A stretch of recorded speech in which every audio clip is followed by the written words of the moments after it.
The room is darker than it should be at this hour. Outside, morning has already begun. A pale strip of light rests along the upper edge of the curtains, enough to reveal the shape of a table, the back of a wooden chair, a cup that was washed the night before and left upside down beside the basin. Somewhere beyond the glass, wheels pass slowly over wet paving stones. A bicycle bell sounds once and disappears. Then there is only the muted movement of a city beginning another occupied day. Before we remain with these households as their hidden rooms, altered routines, and quiet acts of protection settle into the long rhythm of occupation, you can subscribe and stay with Echoes of War, where history is allowed to move slowly enough for the lives inside it to be heard. Inside the room, nobody speaks. A woman stands beside the stove with one hand resting against its iron edge. She is listening, though there seems to be nothing unusual to hear. Pipes shift somewhere inside the wall. Timber settles beneath the floor. From another apartment comes the faint scrape of furniture, followed by footsteps crossing a ceiling. These are ordinary sounds, the small noises through which people learn the presence of neighbors they may rarely see. But ordinary sounds have acquired different meanings here. She waits until the footsteps above have moved away before lifting a saucepan from the stove. The movement is careful rather than secretive, practiced enough that she no longer needs to think about being quiet. Steam rises briefly through the dimness. She pours hot water into one cup, then another, and after a moment she reaches toward the cupboard and removes a third. 3 cups. The number matters. There are things that have begun to matter which once would have seemed too small to notice. The amount of bread missing from a loaf. The speed at which potatoes disappear from a sack. How often water is carried upstairs. Whether a neighbor has seen another pair of shoes near the door. Whether a child remembers what must not be mentioned at school. Whether a floorboard creaks loudly enough for someone beneath it to wonder who is walking overhead. A household leaves traces simply by existing. Now this household must leave the traces of fewer people than are actually here. The woman carries 2 cups toward the table. The third remains in her hand. She looks toward the narrow passage at the back of the room, where another door stands closed. Nothing distinguishes it from the others. The paint is worn around the handle. A coat hangs nearby. A small cabinet occupies the wall beside it, crowded with objects that have accumulated without design. Folded cloth, a brush, several jars, a bundle of papers tied with string. She waits again. Then she opens the door. Beyond it is another space, smaller and considerably darker. It may be a back room, an attic, a cellar, a loft above a barn, or a compartment improvised behind an ordinary wall. Across occupied Europe, the architecture changes. The condition does not. Someone is waiting where someone is not supposed to exist. There is no dramatic greeting. No embrace. No whispered declaration of courage. The cup simply changes hands. For a few seconds, the person receiving it holds the warmth between both palms. This is how another day begins. Across much of Europe during the Second World War, families would make decisions whose consequences could not be measured when they were first made. Sometimes there had been time to discuss them. Sometimes there had been almost none. Someone appeared at a door carrying a suitcase, a forged document, a frightened child, an introduction from a trusted friend, or nothing more persuasive than the knowledge that returning them to the street might mean arrest. The decision could initially sound temporary. One night. A few days. Until another place could be found. Until papers were prepared. Until the next contact arrived. Until the danger passed. But danger did not often pass according to household schedules. Occupation tightened and loosened unevenly. Arrests disrupted resistance networks. Borders became harder to cross. Railway stations were watched. Identity papers changed. Curfews shifted. Food became scarce. A person who had entered a house expecting to remain for 3 nights might still be there when winter returned. And so an act of rescue slowly became a way of living. The people who opened their doors were not one kind of people. Some belonged to organized resistance movements. Some were connected to churches, underground networks, political groups, or rescue organizations. Others had little connection to anything that could reasonably be called organized resistance before the war entered their kitchens and hallways. They were farmers and shopkeepers, teachers and clergy, factory workers and civil servants. They lived in crowded cities where walls carried sound between apartments, and in isolated houses where an unfamiliar footprint might be noticed on a road. Some possessed money and useful connections. Others already struggled to feed the people whose names legally belonged to their ration cards. Nor were those they concealed one single population. Jewish families and individuals formed the largest and most systematically hunted group in the Nazi campaign of persecution and extermination. But hiding also became necessary for escaped prisoners of war, resistance members, downed Allied airmen, political fugitives, forced labor escapees, and others whose discovery could bring imprisonment or death. Each circumstance carried its own dangers. Yet beneath those differences was an experience almost painfully domestic. Someone needed somewhere to sleep. Someone needed food. Someone needed to use a toilet. Someone coughed. Someone became ill. Someone grew restless after weeks without walking freely outdoors. Someone had to remain silent while strangers stood only a few meters away. The history of hiding is therefore partly a history of architecture, because survival often depended upon walls, doors, roofs, cellars, barns, and the ability of ordinary structures to acquire a second purpose. A farmhouse could contain a concealed room behind stored grain. An urban apartment might depend upon an attic reached through another floor. A false partition could shorten a room by just enough to create a narrow cavity behind it. A cupboard might conceal an entrance. A barn might hold someone beneath hay or above rafters where farm workers had passed for years without reason to look closely. Nothing about these spaces guaranteed safety. They merely changed the odds. In Amsterdam, where occupation and persecution transformed an already dense urban landscape, houses could offer both concealment and danger. Shared walls carried noises. Windows faced other windows. Deliveries were visible from the street. Staircases were narrow, and movement inside buildings could be heard by people who had no reason to understand what they were hearing. Elsewhere, distance offered different problems. In rural France, Belgium, the Netherlands, Denmark, Poland, and other occupied territories, isolation might reduce the number of casual witnesses while making unfamiliar movements more conspicuous. A stranger appearing repeatedly near a farmhouse could attract attention precisely because so few strangers normally appeared there. The hiding place was never simply hidden. It existed inside a community. Around it were neighbors, postmen, shopkeepers, policemen, children walking to school, municipal officials, railway employees, farmers delivering goods, collaborators, resistance contacts, relatives, friends, and people whose loyalties remained uncertain. Some knew and remained silent. Some suspected and chose not to know. Some helped. Some betrayed. Most simply continued living nearby.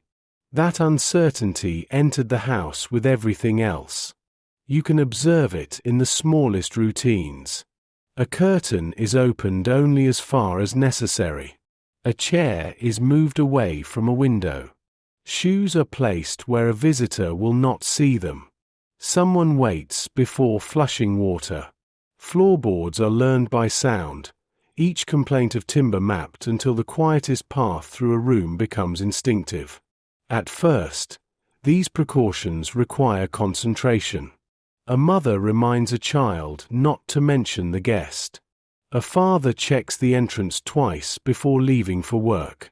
The hidden person freezes whenever footsteps approach the building. Everyone listens to the door. Then days accumulate. Human beings cannot remain permanently at the sharpest edge of alarm. The body adapts even to circumstances it should never have needed to understand. Hands learn where objects belong. Ears begin distinguishing harmless footsteps from unfamiliar ones. Meals acquire schedules. Curtains are opened and closed at particular hours. The house develops another rhythm beneath the visible rhythm presented to the outside world. But that rhythm has not formed yet. For now, everything is new. A family that has accepted someone into hiding begins discovering how much ordinary life reveals. Perhaps the first problem is food. Under wartime rationing, an additional person cannot always be absorbed invisibly. Bread does not multiply because compassion requires it. Potatoes still have to be bought. Milk must come from somewhere. In occupied cities, ration cards and registration systems make consumption something that can leave administrative traces. Black market purchases may solve one problem while creating another. Rural contacts may provide food, but moving it can itself attract attention. One extra plate seems insignificant. Over months, it becomes arithmetic. The same is true of heat. A concealed attic that seems tolerable in summer may become bitterly cold in winter. A cellar offering excellent protection from sight may be damp. A compartment behind a wall may have little ventilation. An outbuilding may keep someone away from visitors but expose them to weather that the main household can escape. Bodies produce evidence. Breath becomes condensation. Clothes must be washed. Hair grows. Illness produces symptoms that cannot always be suppressed. Waste must leave the hiding place somehow. Even boredom has a physical presence. A person confined to several square meters begins moving differently. Steps become repetitive. The same chair is occupied for hours.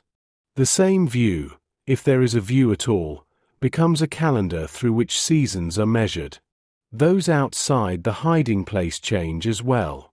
They begin carrying two versions of their home in their minds. There is the home as visitors understand it. Familiar rooms, familiar furniture, familiar family members. And there is the other home. The one containing an additional breath behind a wall. The difference between those two realities may be no thicker than plaster and timber. In occupied Poland, the stakes could be particularly absolute.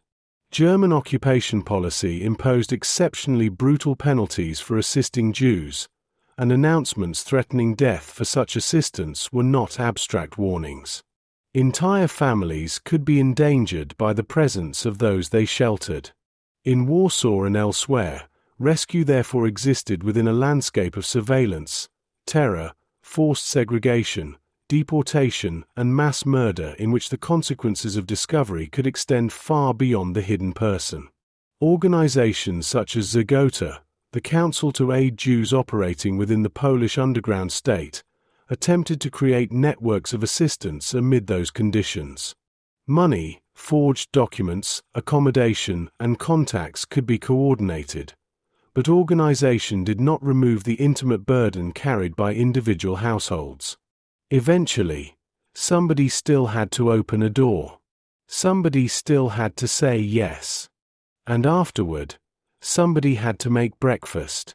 This distance between enormous historical forces and tiny domestic actions is where much of the experience survives.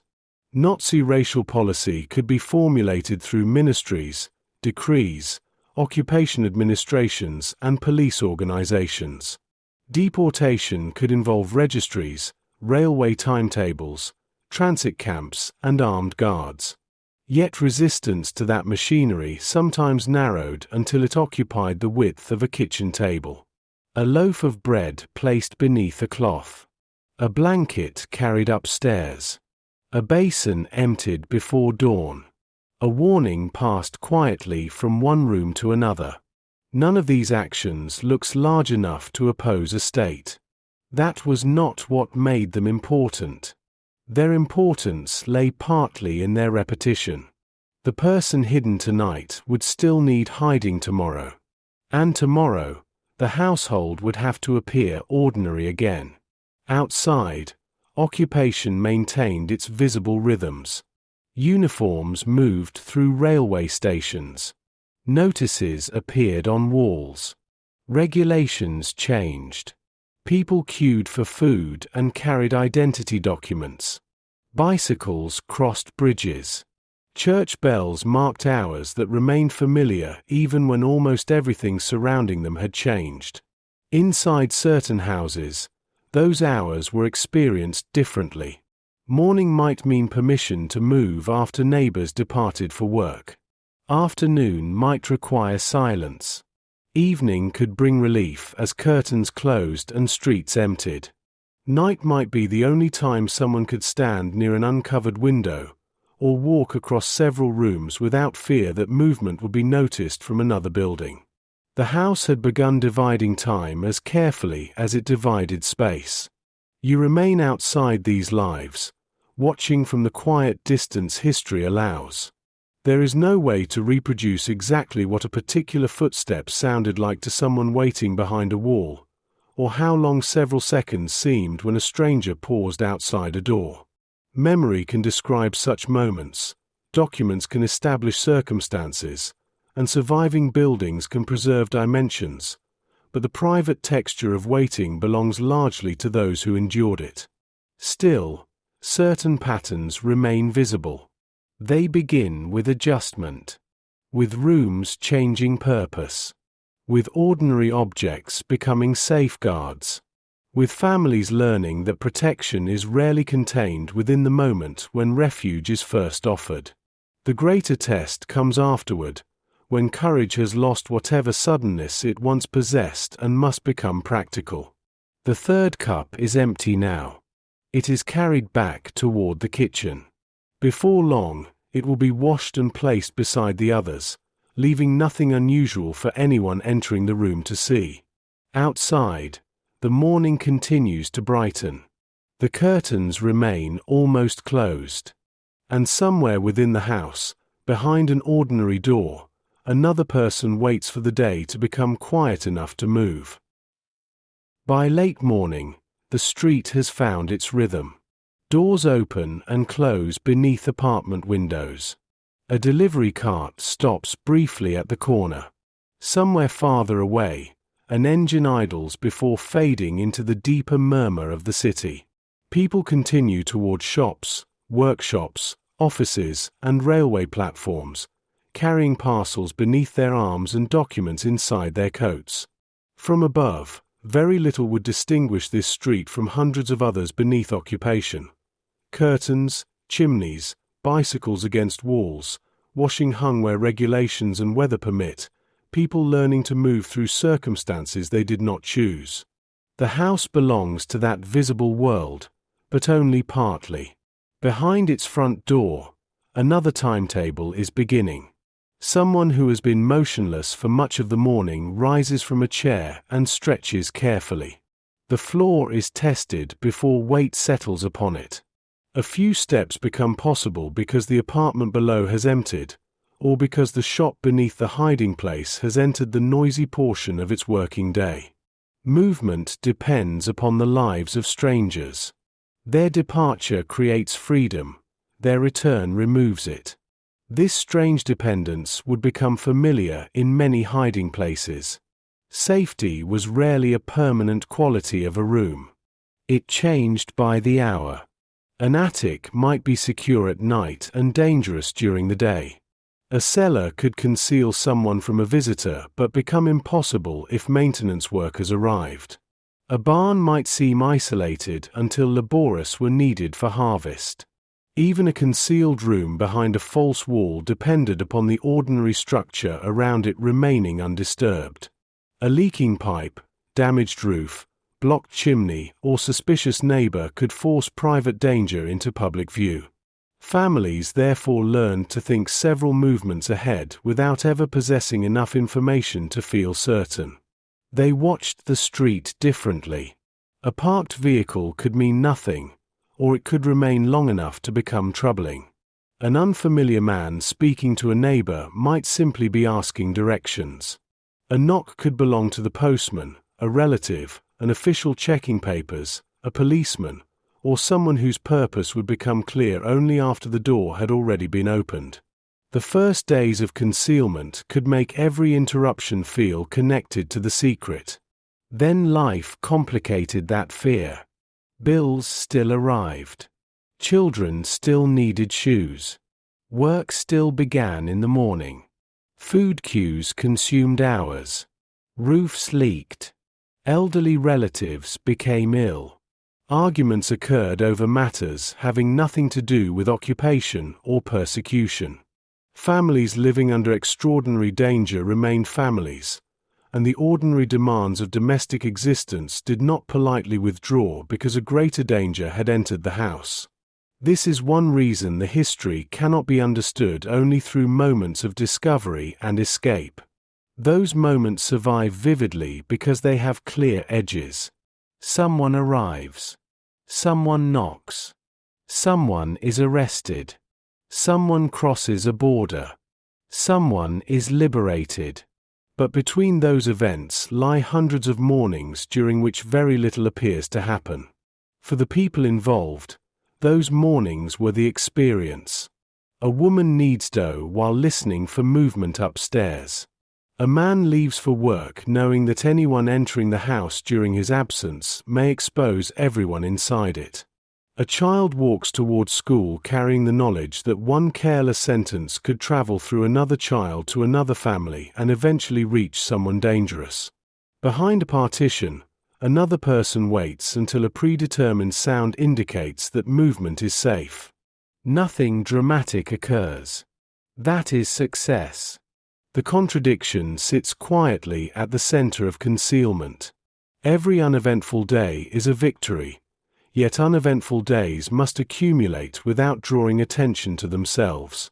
There are no medals for a Tuesday during which nobody knocked unexpectedly. No official record marks the afternoon when a neighbor passed the door without noticing anything unusual. History tends to preserve disruption. Hiding depended upon continuity. Across occupied Europe, that continuity assumed very different forms because occupation itself was not uniform. The German occupation of the Netherlands produced one administrative environment, occupied Poland another, incomparably more murderous in many of its policies and penalties. France was divided and governed through changing arrangements before the whole country came under German occupation. Belgium had its own occupation administration. Denmark retained unusual domestic institutions during the earlier occupation before conditions hardened dramatically. Local police forces, municipal records, collaborationist organizations, resistance networks, and civilian attitudes varied from place to place and changed as the war continued. The documentary cannot flatten those differences into a single imaginary occupied street. Yet the household offers a way to observe them without losing intimacy. Consider a front door. In one place, the danger approaching it may involve German security police. Elsewhere it may be local police acting under occupation authority, collaborationist forces, municipal officials checking registration, or people searching for resistance members. Sometimes the person approaching is not an official at all. A neighbor can be dangerous because curiosity is unpredictable. A tradesman can be dangerous because repairs bring strangers into rooms whose arrangement depends upon privacy. The door does not know the difference. Those waiting behind it do. Over time, Families become students of small distinctions. A familiar knock sounds different from an official one, though memory may later exaggerate how certain anyone truly was. The cadence of boots on stairs can be separated from ordinary shoes.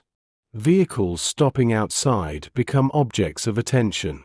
Voices in the hallway are listened to before their words are understood. The home develops an acoustic geography in which distance is measured through walls. For someone concealed inside, sound may become the principal connection with the world. A street can be imagined from what passes along it.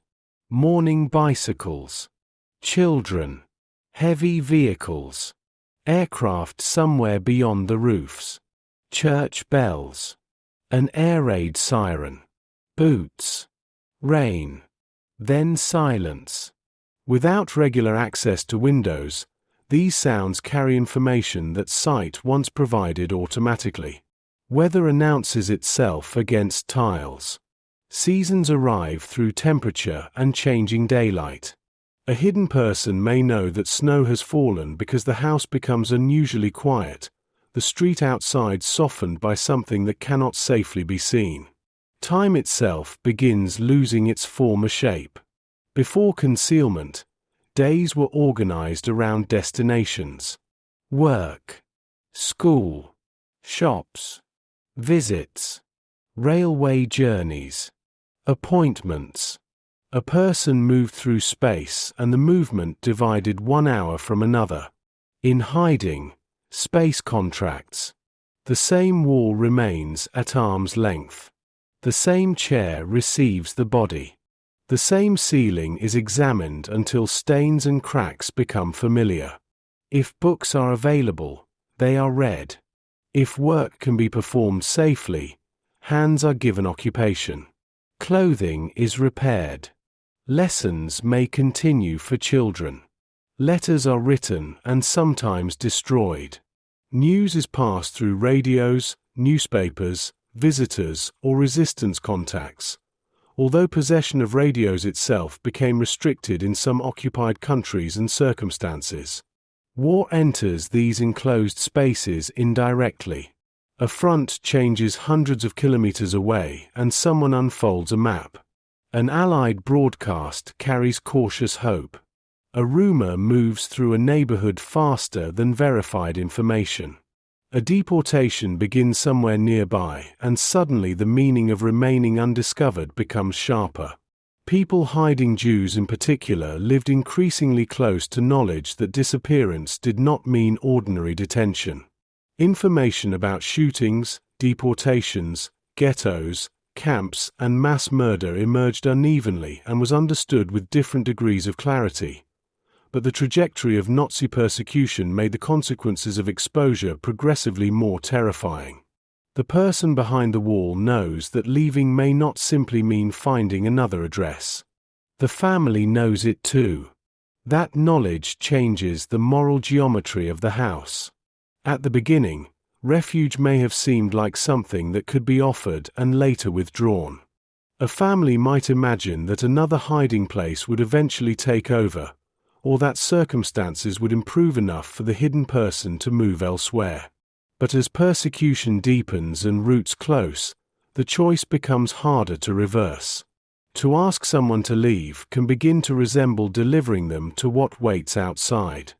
Hospitality becomes responsibility. Responsibility becomes commitment. And commitment, once prolonged, can become something heavier than anyone anticipated when the door first opened. This does not make the people involved saints. The historical reality is more human than that. Fear could produce anger. Crowding could produce resentment. Hosts worried about their own children. Hidden people sometimes felt like burdens because circumstances had made them dependent upon others for nearly everything. Money caused tension. Food caused tension. Noise caused tension. Different personalities, habits, political views, and expectations did not disappear simply because everyone shared a danger. Weeks spent inside a confined space can expose every irritation that ordinary life allows people to escape. There may be nowhere to go after an argument. No walk around the block. No visit to a friend. No evening alone somewhere else. Silence, required for survival, can become emotional as well as physical.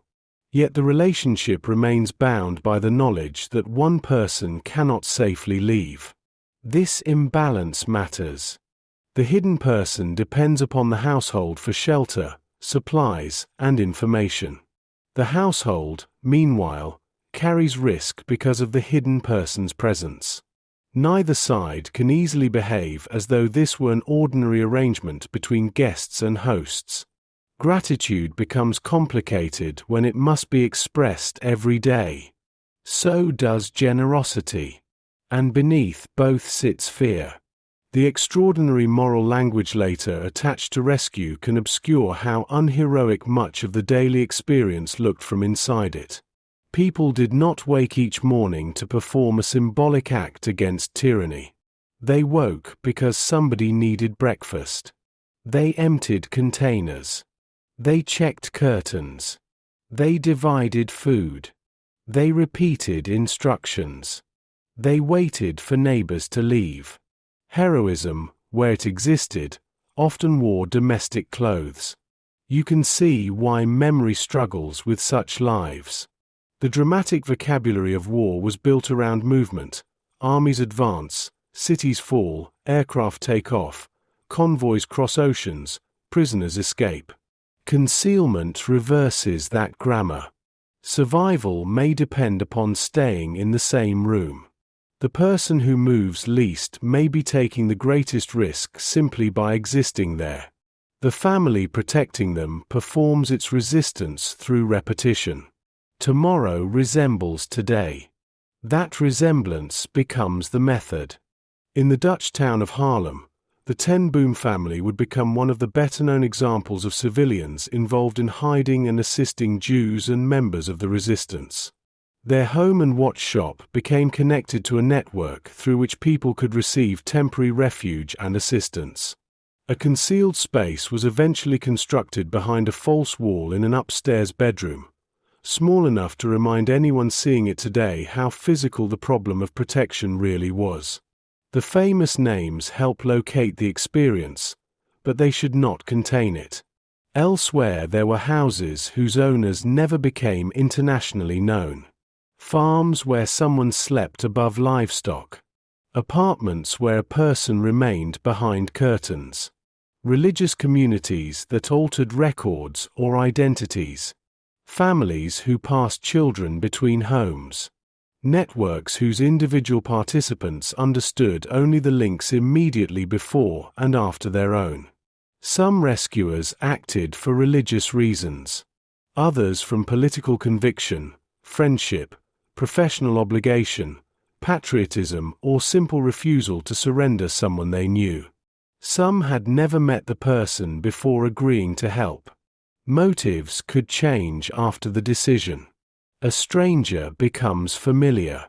A name that once carried danger becomes the name of someone whose footsteps are recognized overhead. A child being hidden grows taller. A wounded airman regains strength. A fugitive learns the household's habits. People who were supposed to remain temporarily separate from family life inevitably become entangled with it. That entanglement will matter later. For now, however, the documentary remains near the beginning, when the household is still discovering what concealment requires. A chair must be moved. A mattress must be found. Someone notices that light escapes beneath a door. Another realizes that the smell of cooking travels farther than expected. The family begins examining its own home with unfamiliar eyes. What can be seen from the street? Which windows face neighbors? Which stairs make noise? Where would someone stand if they entered unexpectedly? How quickly could the hidden person disappear from sight? Questions accumulate around objects that existed long before the war. A wardrobe becomes possible cover. An attic hatch becomes a vulnerability. A garden gate becomes another entrance that must be heard. The architecture has not changed yet, but perception has. Later, perhaps, timber will be cut and walls altered. A hiding place may become more elaborate. Procedures will become automatic. The household will learn the difficult craft of appearing unchanged. But this first transformation happens quietly. People begin seeing their own home as someone searching it might see it. That may be one of the most unsettling adjustments of all. The place that once protected privacy is mentally opened room by room. Every cupboard becomes something another person could inspect. Every unusual space becomes something another person could question. The family learns that home is not an absolute boundary. Under occupation, authority can cross the threshold. So protection must exist inside vulnerability. Evening comes gradually. The light behind the curtains changes from grey to amber and then disappears. The street becomes quieter. Someone who has spent much of the day confined finally enters the larger room. Shoulders straighten. A few additional steps become possible. Perhaps a window remains covered, but simply standing somewhere different feels like movement. At the table, another plate appears. For a little while, the household can acknowledge its true number. Voices remain low. There may be news from outside. Perhaps nothing important has happened. Someone mentions the weather. Someone repairs clothing beneath a lamp. Someone else listens to the radio at a carefully controlled volume. The domestic scene could almost be mistaken for ordinary family life. Almost. Then footsteps pass outside. Conversation stops. Heads lift. The footsteps continue. Nobody comes to the door. Gradually, the room begins breathing again. The extra presence. The room is already occupied before anyone says what has changed. A coat hangs near the entrance, still damp from the weather outside. Somewhere deeper in the house, water warms over a stove while evening settles against the windows and the last movements of the street become difficult to distinguish through the curtains. A chair has been moved slightly from its usual place, and a bag rests against the wall. Nothing in the room announces itself as historical, and from outside there would be little reason to look twice at the building. Yet there is now one more person inside than the household can safely admit. For the moment, that is the entire problem. The person has arrived carrying only what could be moved without attracting attention. Perhaps clothing, useful papers, medicine, a photograph folded into a pocket, or something small enough to preserve a connection with the life that existed before this room became necessary. Everything else remains somewhere beyond the door, and nobody knows how long the arrangement will last. That uncertainty makes the first evening easier to comprehend. A few nights can be imagined. Another address might become available, forged documents may already be under preparation, or someone connected to a clandestine network may have promised transportation elsewhere. Long hiding rarely announces itself as long hiding at the beginning. It begins with tonight. The household works at that scale. Someone finds bedding while another considers where the newcomer can sleep, and food is divided without yet becoming arithmetic. Quiet questions establish who knows the address and who must never know it. The person who has arrived listens carefully because the rules of this unfamiliar house may now matter as much as anything written on an identity card. Those first rules are physical. The household considers which rooms can be seen from neighboring windows, which floorboards complain beneath weight, and which doors a visitor might open without warning. Shoes and coats must not reveal an additional occupant. The toilet may be safe at night but risky during hours when neighbors expect the registered residents to be elsewhere. Even the movement of water through pipes may matter in a crowded building where walls, staircases, and plumbing are shared. Domestic knowledge becomes security knowledge. You watch the house being reconsidered without anything about its architecture actually changing. A corridor that yesterday connected two rooms now becomes a route requiring judgment. A window becomes a possible line of sight, a staircase acquires dangerous steps, and the front door becomes the boundary between two versions of the household. One version exists privately and contains the truth. The other must remain convincing enough to survive the attention of neighbors, officials, and unexpected visitors.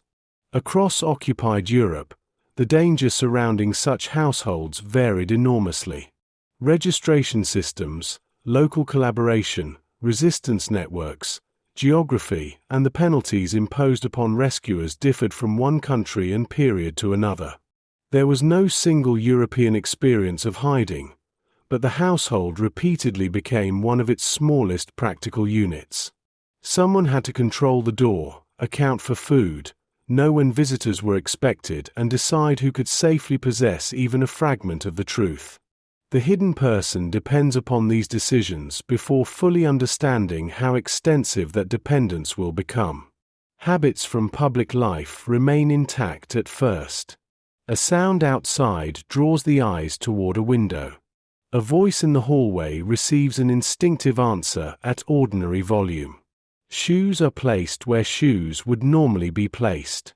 The host notices and quietly corrects the behavior. Not near the entrance, not so loudly, wait until the building is quieter. None of these adjustments is dramatic by itself, but together they begin dismantling ordinary behavior. The newcomer must learn not merely where to hide, but how to become difficult to detect while continuing to live inside a functioning home. This is more complicated than remaining behind a locked door because bodies produce evidence.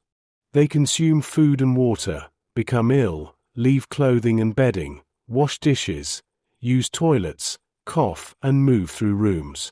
Concealment, therefore, has to hide not only a person but the ordinary consequences of that person's existence. In a crowded apartment building, sound alone can expose what sight does not. Neighbors share walls, courtyards, and staircases, and an occupant who never appears outside can still become noticeable through an unexplained footstep or an altered household routine.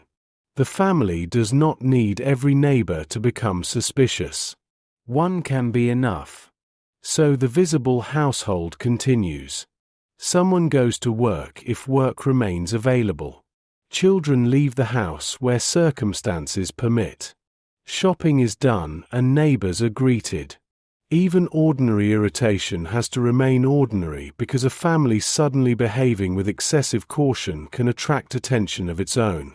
This becomes one of concealment's earliest paradoxes. The household has become extraordinary, yet its survival may depend upon looking unremarkable. Inside, the newcomer begins learning the geography of invisibility. The available refuge may be no more elaborate than a spare room, attic, cellar, or portion of the house that can be kept beyond casual observation. What matters initially is not architectural ingenuity but vulnerability. Can someone across the courtyard see this window? How much noise travels through this floor? If an unexpected visitor enters, how quickly can the concealed person move somewhere safer? The household tests these questions almost without acknowledging that it is rehearsing. A piece of furniture shifts. A blanket moves. Shoes disappear from the hallway. A used plate is washed rather than left beside the others. The house is being edited, and gradually the person inside it is being edited too. Within days, movement begins to change. Footsteps soften without instruction, questions wait for safer moments, and the instinct to approach the window weakens. When someone enters the building, conversation lowers almost automatically. The ear begins working harder than the eye because much of the outside world can no longer be verified directly. A bicycle passes over the street. A vehicle stops. Children call somewhere beyond the curtains. Church bells carry across the neighborhood, followed perhaps by aircraft, boots on pavement, or a familiar key entering the building door. Experience slowly separates these sounds into categories that matter: ordinary, familiar, uncertain, dangerous. The hosts become interpreters of what cannot be seen. A stopped vehicle means nothing. The neighbor is downstairs. Police were asking questions nearby. There was a raid several streets away. The latest report may be true or merely another rumor. Information now enters through other people, beginning a dependence deeper than shelter alone. The person in hiding increasingly depends upon the household for reality. What is happening outside can no longer be discovered simply by going outside.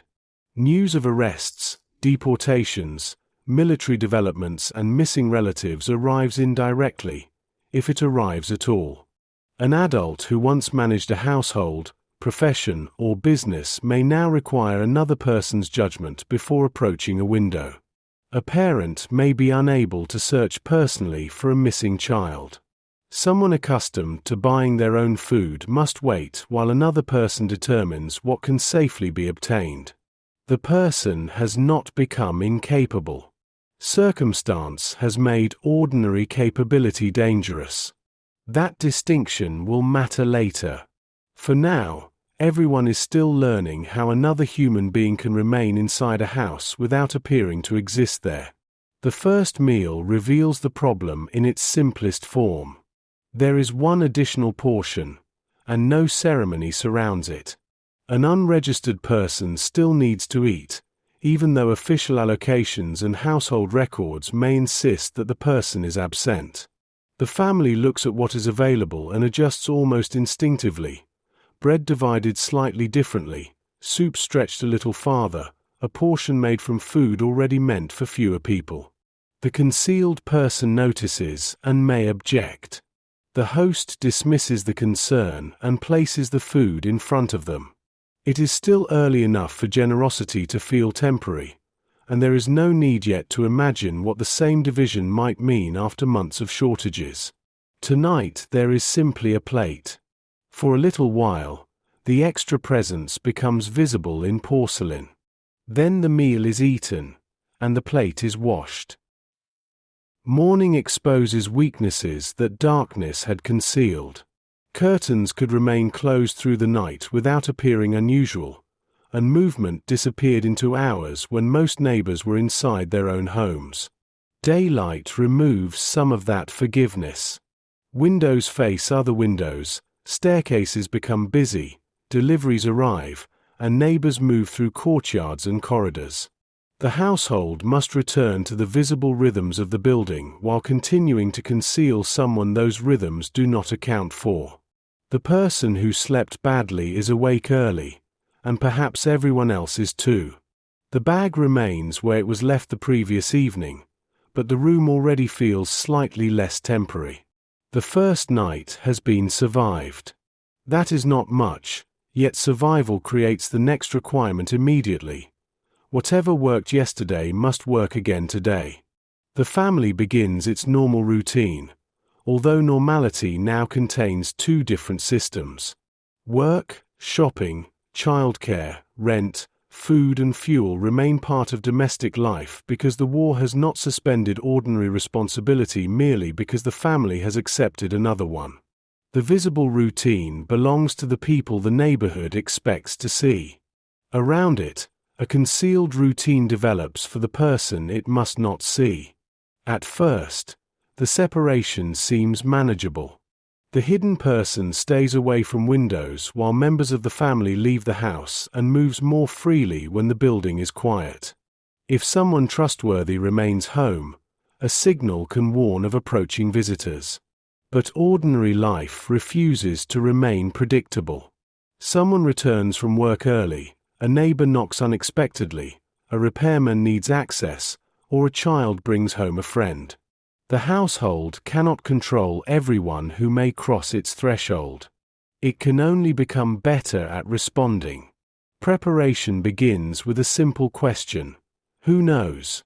Perhaps the person arrived through relatives, friends, or a resistance contact. Whatever the route, every additional person who knows the address creates another possible connection to it. Complete isolation, however, is difficult to sustain. Food may eventually have to come from outside official allocations. Documents may require people with access to records or stamps, and warnings about arrests or searches depend upon information moving between households. Secrecy, therefore, contains a contradiction that will become more important with time. The fewer people who know, the safer the address may be, yet the longer concealment continues, the more assistance the household may require. Clandestine rescue networks tried to manage this danger by limiting information where possible. A courier might deliver papers without knowing a person's real identity. A farmer might provide food without knowing its final destination, and a contact might know that a hiding place existed without knowing precisely where it was. The household often sees only the final link. A package arrives, then a warning or a document, while the person who brings it may remain only a few minutes. Useful ignorance becomes part of security, and the concealed person has to learn that trust does not always mean being told everything. Sometimes trust means allowing another person to know something on your behalf. Children complicate this arrangement because they also inhabit both versions of the household.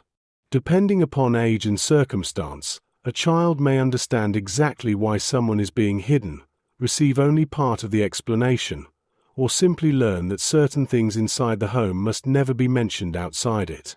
Parents have to provide enough understanding to produce caution without placing more information upon the child than they can safely carry. The rules settle through repetition. A name is corrected before it can leave the house. A question waits until the front door closes. A friend arrives unexpectedly, and the child sees an adult disappear toward another room without needing a full explanation. Gradually, the child learns the architecture of the secret through behavior. For the hidden person, this can produce guilt. The family's children now carry a risk created partly by their presence, and the thought may lead them to suggest leaving before anyone has asked them to. Yet leaving is not the same as becoming safe. Across occupied Europe, people entered hiding precisely because legal protection, public movement, and ordinary refuge were disappearing around them. The local conditions varied profoundly, but the immediate question inside many hiding places remained painfully simple. If this person leaves, where can they safely go? Often there is no reassuring answer. So the person remains, not yet because the household has become home, but because the outside has become more dangerous than the inside. That distinction matters. The first stage of concealment is refuge rather than intimacy. Hosts can be compassionate while privately worrying about what they have accepted, and the concealed person can be deeply grateful while resenting restrictions that remove control over ordinary decisions. Shelter has preserved some freedom by taking other freedoms away. Practical work keeps these tensions from dominating the first days. Bedding has to disappear during daylight if the room serves another purpose. Personal belongings need places that will not surprise an unexpected visitor. The family learns when bathing is safest and how much sound carries through floors and walls. Curtains are adjusted, furniture shifts, and one person may walk across a room while another listens elsewhere in the building. The home continues adapting around a body it must conceal. Architecture can assist this process, but it cannot solve it. A concealed entrance or hidden compartment may protect someone during a search, yet it cannot feed them, explain additional consumption, obtain documents, or prevent illness. The household remains the real mechanism of concealment because people must sustain every ordinary requirement that architecture cannot. This becomes apparent when the first minor problem arrives. Perhaps it is nothing more serious than a cough or a headache requiring medicine, Yet an ordinary illness now raises unfamiliar questions. Medicine may need to be obtained without explaining who requires it, and a physician, if one becomes necessary, must be trustworthy enough to encounter a patient who officially may not be there. Concealment has begun removing ordinary solutions before any major crisis occurs. The illness passes. Medicine is found. Nothing dramatic happens. Much of hiding proceeds this way. Potential crises appear, people adapt, and the day continues. The absence of catastrophe becomes the material from which duration is built. By the end of the first week, the bag near the wall may finally be unpacked. Not completely. A few essential things remain together in case departure becomes necessary. But clothing acquires a place, a book rests near the bed, and perhaps a photograph is set somewhere private. The room begins holding evidence of a person rather than merely accommodating a visitor. Nobody announces this threshold. The host may notice it only when entering the room and seeing objects arranged according to someone else's habits. The concealed person knows where the floor creaks now, which footsteps belong to the family, and when the street outside becomes busiest. They know how far the curtain can move without exposing them. Instructions that had to be spoken during the first nights are beginning to disappear because caution is transferring from language into routine. A family member checks the hallway before using a name. A child closes the door before asking a question. The hidden person moves away from the window when someone approaches outside. Food is divided with the additional portion already assumed. The extra presence has entered the household's calculations. Not yet completely as family, but no longer merely as an emergency. You can sense the change most clearly in the evening. The same room from the first night is quieter now, but the bag is no longer waiting beside the door. Someone reads while another repairs clothing, and ordinary conversation occupies the room for a while without anyone discussing hiding, documents, or danger. The concealed person listens or joins quietly, and the absence of immediate threat creates something close to domestic peace. Then footsteps enter the building. Conversation stops. A week becomes several, and the first rules remain while their meaning changes. What once required conscious instruction begins settling into habit. A curtain is checked without thought, a voice lowers when the stairwell becomes active, and movement adjusts automatically to the rhythms of neighboring households. Silence itself develops structure. The complete stillness required during an unexpected visit, the careful quiet of daytime hours, and the softer caution of evening when conversation becomes possible again. There is also another silence, harder to regulate. It comes from having nowhere new to go. The concealed person can read, sew, repair clothing, write when writing is safe, listen to the radio when circumstances permit, talk quietly and sleep. Such activities can occupy hours without giving those hours direction. Waiting gradually becomes an environment rather than an interruption. This is where concealment separates itself from the dramatic moments later memory is most likely to preserve. Searches, arrests, and unexpected knocks are easy to identify as danger, but between them lie long periods in which nothing happens. Nothing happening is precisely what everyone wants, yet the hidden person must also endure the uneventful day that keeps them alive. You watch daylight travel across a room that has become familiar enough to require little attention. A line of brightness reaches the floor, shifts slowly and disappears. The person can estimate the hour from its position without approaching the window. Beyond the curtains, work begins, shops open, bicycles pass and children move through streets the concealed person now experiences mostly through sound. Those ordinary noises can be reassuring because they prove that a world still exists beyond the room. They can also sharpen confinement. A bicycle bell belongs to someone going somewhere.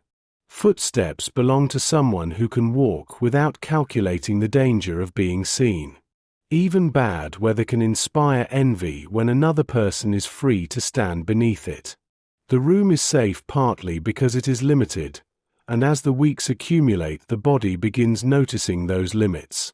Movement may become deliberate exercise, stretching, walking repeated lengths of a room, climbing a few safe steps and returning. In some rural hiding places, carefully timed outdoor movement is possible. In cramped urban rooms, even basic exercise can be difficult.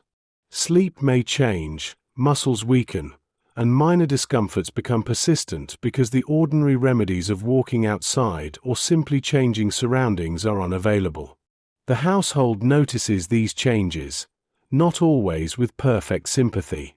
Compassion does not eliminate irritation. Someone paces too much or scrapes a chair across the floor. The concealed person complains about food the family struggled to obtain, and a host responds more sharply than intended. The person hears the impatience while knowing that after an argument they cannot simply take a walk or spend the evening elsewhere. Ordinary domestic tension therefore acquires an unequal structure. People living together in normal circumstances possess ways of creating distance from one another. Concealment removes many of them. This is why prolonged shelter requires something different from the courage of opening the door. The family that said yes to someone in danger must now learn how to live with that person, while the person being protected must learn a household they cannot safely leave. Its private structure becomes increasingly visible. The concealed person discovers who needs quiet in the morning, who becomes anxious when food is low, which child asks the most questions, and who makes decisions when danger appears. They hear financial worries and family disagreements, perhaps even a frustrated question from another room about how long the arrangement can continue. The words need not be addressed to the hidden person to reach them. Guilt becomes part of dependence. Food makes that dependence tangible. The additional portion that seemed manageable during the first days must now be produced repeatedly, even though the concealed person may have no legitimate place within the rationing system under the identity being hidden. The person who arrived in rain eventually hears frost outside, or the person who entered during winter feels summer heat collecting beneath the roof. The few imagined nights have quietly crossed into another season. Routine protects the mind from measuring every day only as loss. Breakfast, quiet hours, a task, food, news when news arrives, evening and sleep provide a frame around indefinite time. The sequence does not shorten the hiding, but it gives the day a shape. The household may begin finding work the concealed person can safely perform. Clothing needs repair, food can be prepared away from windows, accounts can be kept, equipment mended, and children helped with lessons. The particular task matters less than the possibility of usefulness because dependence becomes easier to endure when it contains some form of contribution. A person in hiding is acutely aware of the resources their presence consumes and the danger it creates. The family can offer reassurance, but reassurance does not remove the additional food or the consequences of discovery. Repairing a shirt, teaching a child, or helping prepare a meal therefore carry significance beyond the task itself. The concealed person is beginning to participate in the household rather than merely being sustained by it. Reciprocity changes the relationship quietly. A teacher can teach again in miniature. A skilled worker can repair something. Someone older than the hosts may offer advice, while a parent separated from their own children may gradually become important to the children around them. Parts of an identity suppressed outside the house find limited expression within it. These moments can make concealment recede temporarily from attention. Someone becomes absorbed in work, a child laughs, or a conversation becomes animated enough that for several minutes nobody listens consciously toward the staircase. Then a door below, a vehicle outside, or an unfamiliar voice restores the old reflex, and the room quiets again. The remarkable thing is not that fear interrupts ordinary life. It is that ordinary life keeps forming between the interruptions. This is how months become survivable. Fear does not disappear. It simply stops occupying every second. The concealed person can even become bored, which may sound strange within a history of persecution, but is itself evidence that immediate danger has receded enough for repetition to become noticeable. The same walls, the same book and the same questions about news can become intolerable while the person remains deeply grateful for the safety producing that boredom. The host may understand this and still feel wounded by complaints. The concealed person understands the family's risk and still longs to leave the room. Both perspectives remain true, and prolonged hiding requires the household to contain them without pretending that gratitude eliminates frustration. Arguments occur, but even anger is constrained by the environment. Voices cannot safely rise too far, and a slammed door may carry through the building. Someone retreats as far as the available space permits until the tension subsides. Eventually an apology comes, or perhaps only an ordinary practical question that allows everyone to begin again. The resumption matters more than perfect harmony. Long concealment does not require flawless people. It requires a household capable of continuing after imperfection. At this stage, the commitment may still be largely practical. The person has nowhere safer to go, the family has accepted responsibility, and ending the arrangement could expose them immediately. Something more personal is developing beneath that logic, but it should not be named too soon. It appears first as familiarity. The concealed person recognizes individual footsteps. The host knows which food they dislike. A child brings them something without being asked. Someone remembers a birthday. A particular chair becomes associated with a particular body. Through repetition, the extra presence becomes expected. Outside, occupation continues according to decrees, transports, and military developments. Inside, another chronology has formed. How long since the person arrived? How long since anyone heard from a relative? How many days until more food can be obtained? Time is no longer merely passing. It is accumulating. Late in the evening, rain touches the glass while the household prepares for bed. The concealed person knows the street is there without needing to see it, and nobody discusses when departure might come. The question has not been answered. It has simply stopped organizing the household. Tomorrow is no longer imagined primarily as the day concealment might end. It has become another day they already know how to survive. Familiarity does not arrive as a declaration. It accumulates through small acts that stop requiring explanation. Someone leaves food where the concealed person expects to find it. A child carries a book into the room without asking permission. The host returns from outside and includes a piece of news because they already know which details will matter most. What once required deliberate accommodation gradually becomes part of the household's ordinary rhythm, even though nothing about the circumstances creating that rhythm is ordinary. This is one of the contradictions of prolonged concealment. Inside the house, the hidden person needs enough belonging to make endurance possible. Outside it, the household must behave as though that person has never been there. The longer hiding continues, the greater the distance between those two versions of reality becomes. Mourning makes the division visible. The registered members of the household prepare for work, errands, or whatever public responsibilities remain available to them, while the concealed person prepares for another day defined partly by exclusion from that world. Doors open and close, shoes cross the hallway, and someone checks that nothing unusual can be seen before leaving. Then the building settles into the sounds of neighbors moving through staircases and adjoining rooms. For the person left behind, the household's departure produces a different kind of silence.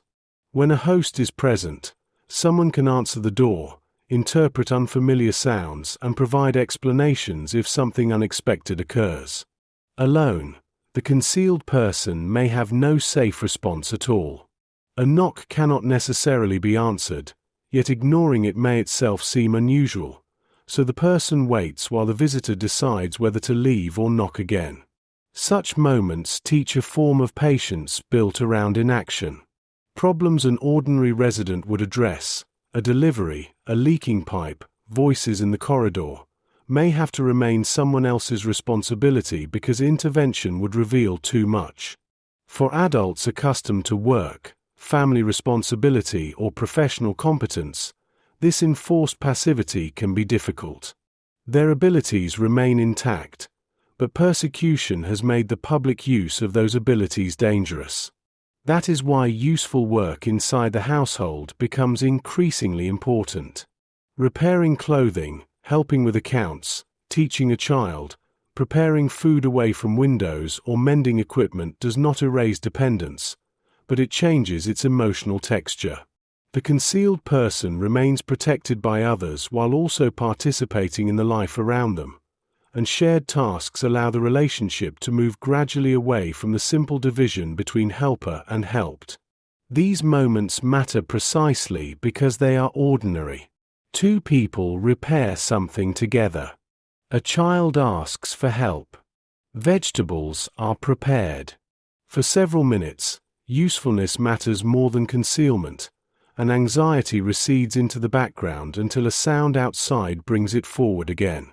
The radio can do the same. Where listening is possible, broadcasts reconnect the household with events beyond the walls, and distant military developments acquire unusual intimacy. A front moving hundreds of kilometers away may eventually determine whether someone can leave a room. A report of an Allied advance or German retreat therefore becomes less an abstract piece of strategy than a possible measure of how much longer confinement might last. Yet favorable news rarely changes the following morning. The same curtain remains closed, the same food must be found, and the same staircase listened to. Hope arrives through place names, but domestic reality changes much more slowly. After enough false expectations and premature rumors, the household learns to treat optimism cautiously. Time becomes easier to measure through other things. Birthdays return. Children grow. Seasons change. A person separated from family may imagine those changes occurring somewhere else without them, while information arrives irregularly or not at all. A few lines passed through an intermediary can therefore carry enormous weight because even outdated news may confirm that someone was alive at a particular moment. The household learns not to promise information it cannot guarantee. Someone says they will ask, days pass, and the concealed person tries not to ask again too quickly. When news eventually arrives, it may be fragmentary, but even fragments matter. Too little information creates desperation. Too much unreliable information creates another kind of exhaustion. This can also produce tension. A host may withhold a frightening rumor because there is nothing the concealed person can do with it, while the person later discovers that others knew and feels treated like a child. The host sees protection. The concealed person sees another piece of autonomy removed. Dependence makes both interpretations possible. Privacy erodes for similar reasons. The concealed person knows the family's tensions because they are always nearby, and the family notices when the person sleeps badly, eats little, or receives troubling news. At first, this constant awareness can feel intrusive. Later, some of it becomes care. A host recognizes that the hidden person has barely eaten and quietly leaves more food. The concealed person notices exhaustion elsewhere in the household and takes over a task without discussion. A child understands that certain questions should wait. No formal transformation has occurred, but people are beginning to respond to one another before needs have to be explained. This intimacy should not be mistaken for inevitable affection. Some hiding arrangements remain strained, and dependence could produce resentment, exploitation, control, or betrayal. The history contains courage alongside opportunism and cruelty. But in households that continued sheltering someone in good faith, duration created knowledge, and knowledge gradually altered what the concealed presence meant. The change becomes clearest through absence. Perhaps a trusted contact moves the person elsewhere for one night because of a suspected search or some temporary danger. The original household should experience relief. There is more space, one fewer portion to provide and one fewer source of risk. Instead, someone notices the empty chair. A child asks when the person is returning. Another family member catches themselves listening for a familiar sound that will not come. The concealed person experiences the separation too. Another hiding place has different floors, different rules, and people who do not yet understand their habits. Questions settled months earlier must be asked again. Where can I stand? Who knows I am here? When may I move? The original household, for all its limitations, suddenly acquires another quality. It is known. When the person returns, the house absorbs them more quickly than it did the first time. There is no need to explain every sound or rule. The chair is occupied again, the familiar bag is put down, and the household resumes a rhythm everyone already understands. Outside, that belonging still has no legal existence. Official records may describe the same smaller household they described months earlier. Ration systems and neighborhood expectations continue to account for fewer people than actually sleep beneath the roof. Inside, the arithmetic has changed permanently enough that nobody calculates it consciously anymore. The extra person has stopped feeling extra. This does not yet mean the household has been tested by the worst danger. Familiarity under routine is different from loyalty under direct pressure, and nothing guarantees how people will respond when discovery becomes immediate. But the internal condition has changed enough that future danger will no longer threaten only an arrangement. It will threaten someone known. Another evening arrives.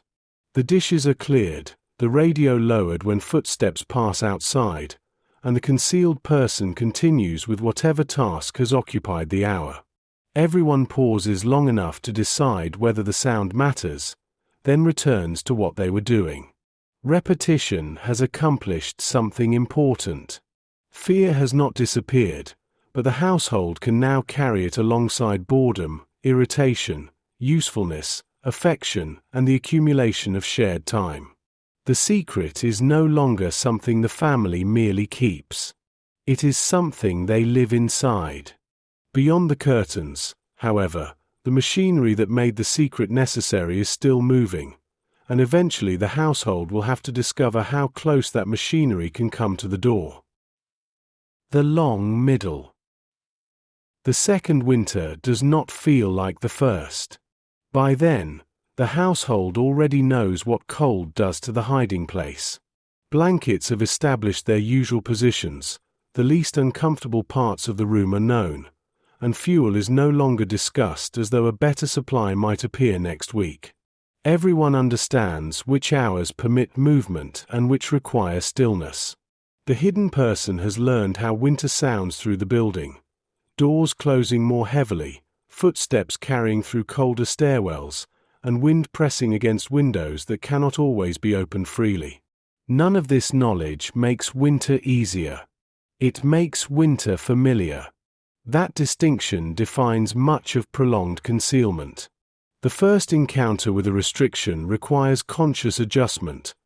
Repetition eventually turns the adjustment into behavior. After enough time, certain rules no longer need to be discussed, and attention shifts toward other pressures. Illness, scarcity, fatigue, deteriorating news, and the possibility that the system supporting the hiding place may not remain reliable. This is why the long middle can appear deceptively empty in historical accounts. Testimony often remembers arrival, discovery, arrest, or liberation with great clarity while compressing months of functioning routine into a few sentences. Yet those months contain the endurance itself. Morning follows morning without resolution, and the central achievement remains almost invisible. Everyone is still there. Duration changes people even when the basic circumstances remain stable. The host who once reacted sharply to every sound may now distinguish ordinary building noise from something unusual almost automatically. The concealed person sleeps through noises that would have kept them awake during the first month, yet responds instantly to one unfamiliar voice or particular knock. Children may no longer remember clearly what the household felt like before the secret became part of it. The body adapts less gracefully. Inactivity can weaken strength, poor nutrition reduces resilience, and ordinary medical problems become more difficult because treatment may expose the patient. A minor infection or dental problem can force the household to decide whether secrecy or medical care presents the greater danger. Where a trusted physician or resistance contact is available, treatment may be arranged discreetly. Elsewhere, symptoms are watched longer than they would be under normal circumstances because explaining the patient may be more dangerous than explaining the illness. Who is this person? Where do they live? Why is there no proper documentation? Questions that would normally be administrative become security questions. The concealed person therefore loses some authority even over their own body. A host may believe that seeking outside help is too dangerous while the person who is ill disagrees. Both understand that a wrong decision can affect more than one life. Medical care can expose a household, while delaying treatment can turn something manageable into something serious. Food imposes the same kind of arithmetic. The additional portion is no longer a temporary inconvenience but a recurring requirement, and the methods used to obtain it have to keep functioning. Ration cards acquired through clandestine channels must continue arriving. Black market purchases require money. Rural contacts remain useful only while transport and trust remain intact.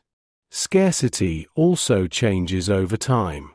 Military operations disrupt transport, prices rise, occupation authorities requisition supplies, and shortages deepen unevenly. A hiding arrangement that was materially manageable one year can become much harder the next. The household responds before crisis by reducing consumption. Fuel is used more carefully, clothing is repaired again, meals become simpler, and possessions may be exchanged or sold. The concealed person sees these changes and cannot always distinguish between general wartime hardship and the additional burden created by their own presence. That uncertainty can be corrosive. Would the children eat better if I were not here? Would there be enough coal? Would the family need fewer risks? The hosts may refuse to entertain the questions because no answer can improve the situation. Of course, another person consumes resources. That fact does not decide whether protecting them is right. Morality does not erase arithmetic, but arithmetic does not settle morality either.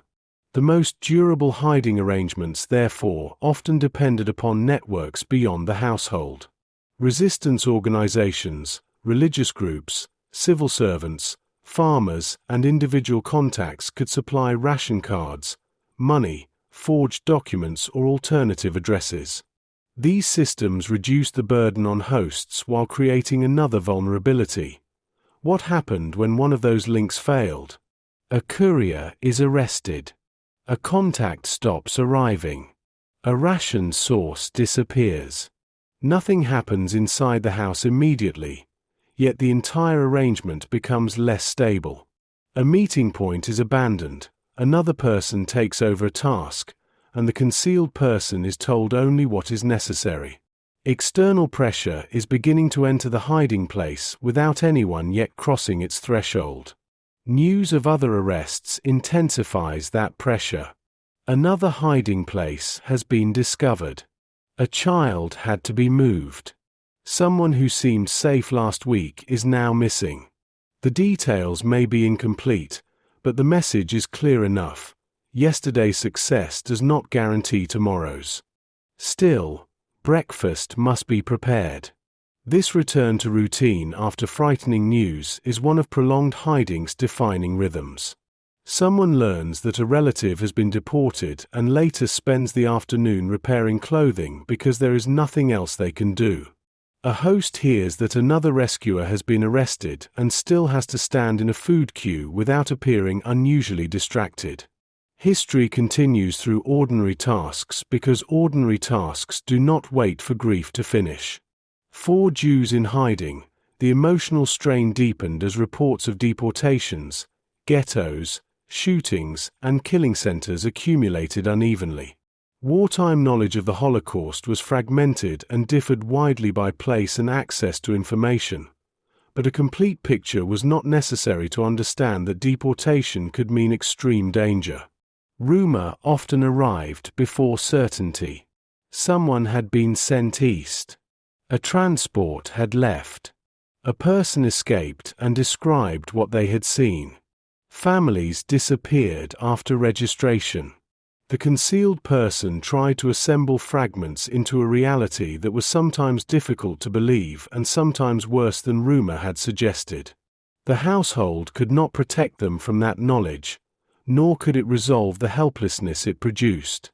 A hidden person might want to help a relative precisely when public movement had become most dangerous.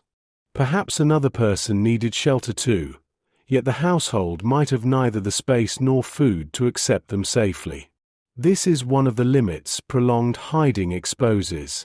Protecting one person does not create unlimited capacity to protect everyone they love. The question may still be asked: can they come here? Sometimes the answer is yes, and the room becomes tighter. Sometimes the answer is no, and another address must be found. The emotional residue remains either way because moral clarity about persecution does not eliminate practical limits. Within the room, relationships continue deepening without becoming simpler. Familiarity permits humor and creates more precise irritation at the same time. People know who worries aloud, who prefers quiet, and whose habits have become difficult after months of repetition. An argument no longer concerns an abstract guest but someone whose personality is thoroughly known. This ordinariness matters. People in hiding did not spend every hour in solemn reflection. They laughed, complained, celebrated what could still be celebrated, and sometimes became impatient with one another. Hosts could be generous and exhausted in the same day. Concealed people could be grateful and difficult in the same hour. The achievement of prolonged shelter lies partly in protection surviving that imperfection. Over time, even conflict changes. During the first weeks, an argument may create fear that the arrangement itself is unstable. Months later, people can disagree without immediately imagining departure. The concealed person knows that anger does not necessarily mean rejection, and the hosts understand that frustration does not necessarily mean ingratitude. That is a form of security the hiding place itself cannot provide. There is shared history now, meals divided, illnesses watched, news received, and seasons passed. The relationship has accumulated evidence that it can survive discomfort. That evidence will matter when the danger outside becomes more direct. For now, another winter morning begins. Someone adds fuel sparingly to the stove. The concealed person folds bedding that has been used too long to feel temporary, and a child moves through the room barely noticing that an adult who officially does not live there has become part of the morning. Nothing dramatic happens. That is the success. The household no longer spends most of its energy learning how to hide someone. It spends that energy sustaining a life that has become intertwined with its own. The difference is quiet, but it is difficult to reverse. Even if the person left tomorrow, the family would not return unchanged to the household that existed before they arrived. Too much time has passed inside the secret. And beyond the walls, the systems registering, arresting and deporting people have not become less dangerous simply because the family has become better at living around them. Summer changes the hiding place again. Heat gathers beneath roofs that were difficult to warm only months earlier, and windows that neighboring households open freely may have to remain covered or only partially opened. In an attic, warmth can settle heavily beneath the tiles. In a cellar, the season may arrive mainly as increased dampness and the distant sounds of people spending longer hours outdoors. The concealed person hears children staying in the street later, conversations drifting through open windows, bicycles passing after evening, and perhaps music from a radio belonging to people who do not know they have an unseen listener nearby. More light does not necessarily mean more freedom. Longer days can reduce the hours when movement near windows is safe, while rural hiding places become busier as farm work brings additional people into fields, barns, and yards. The environment keeps changing the rules, and by now nobody expects one permanent arrangement to remain safe forever.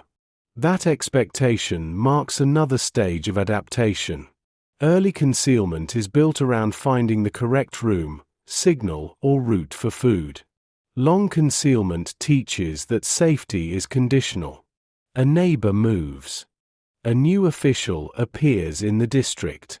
Someone begins asking questions. A resistance contact is arrested. The hiding place may remain physically unchanged while the conditions around it become more dangerous.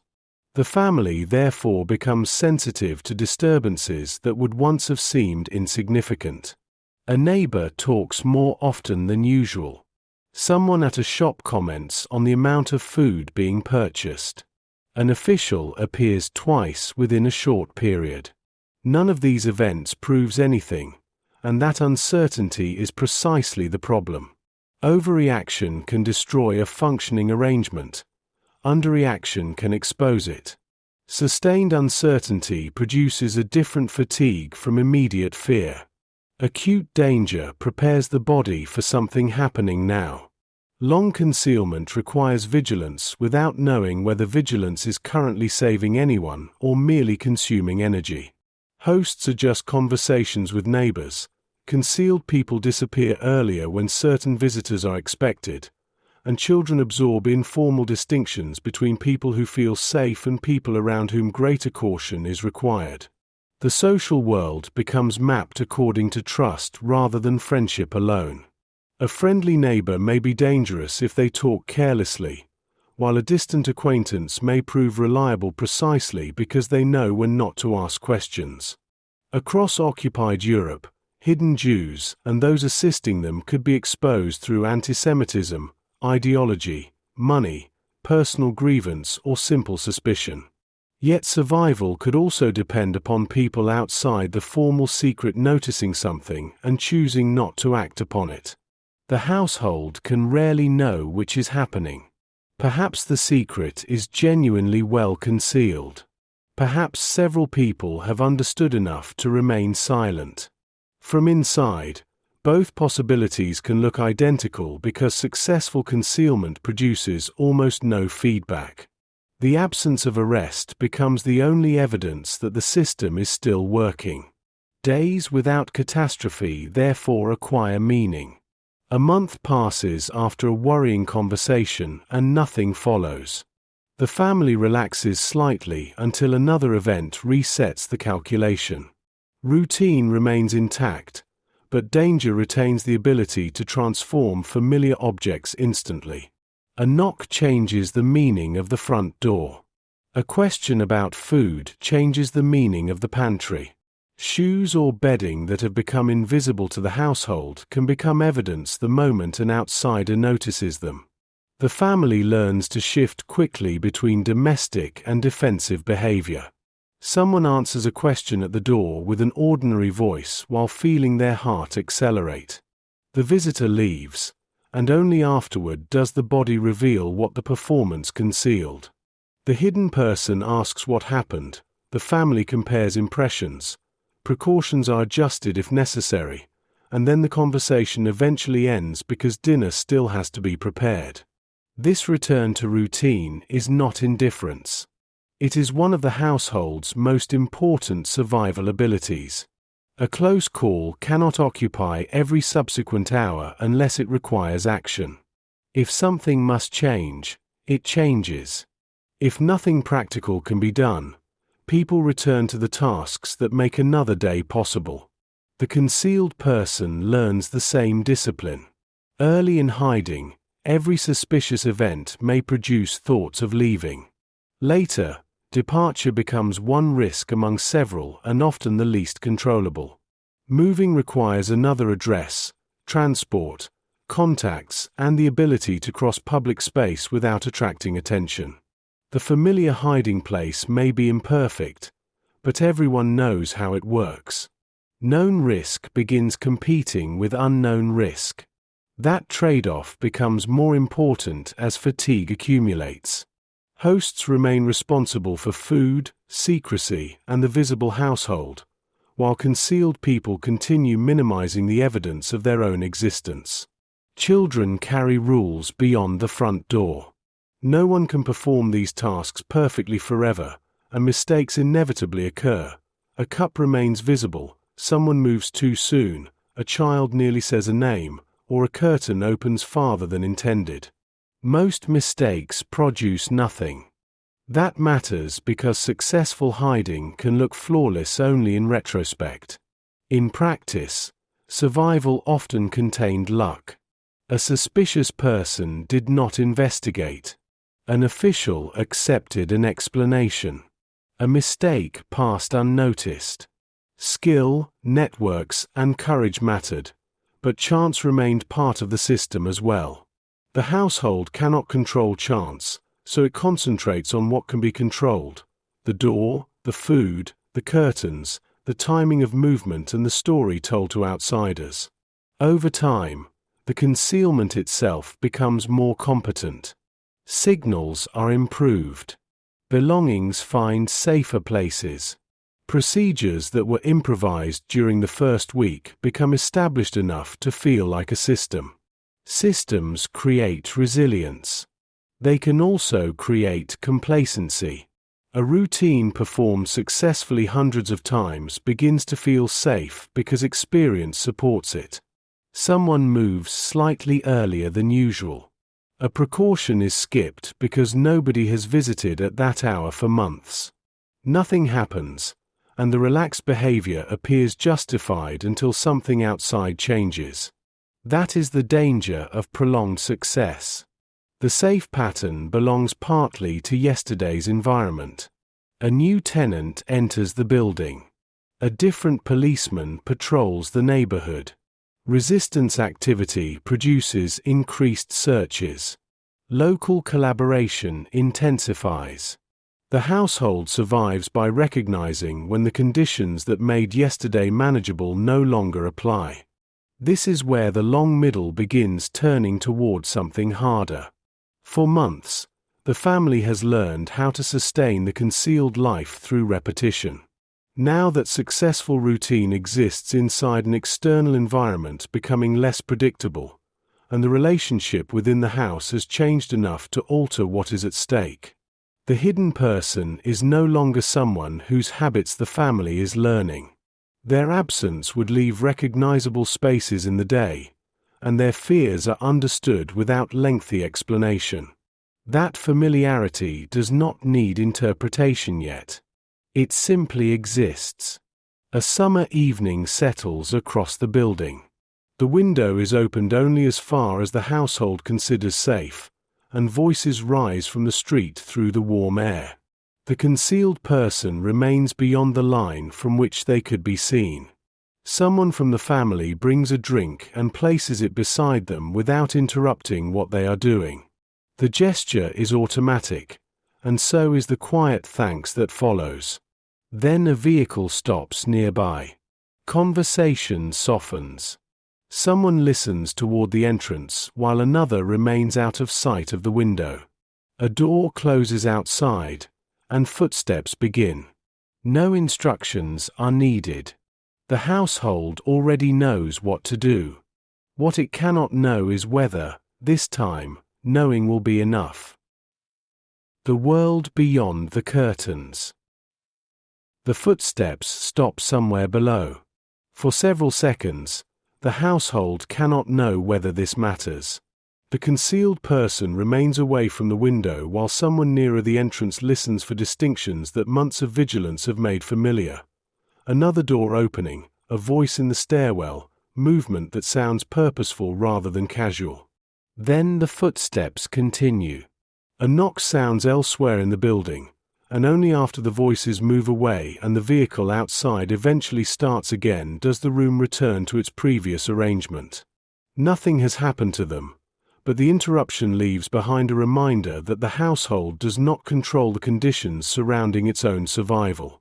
Beyond the curtains exists an administrative world capable of making the hidden person dangerous long before anyone physically searches the house.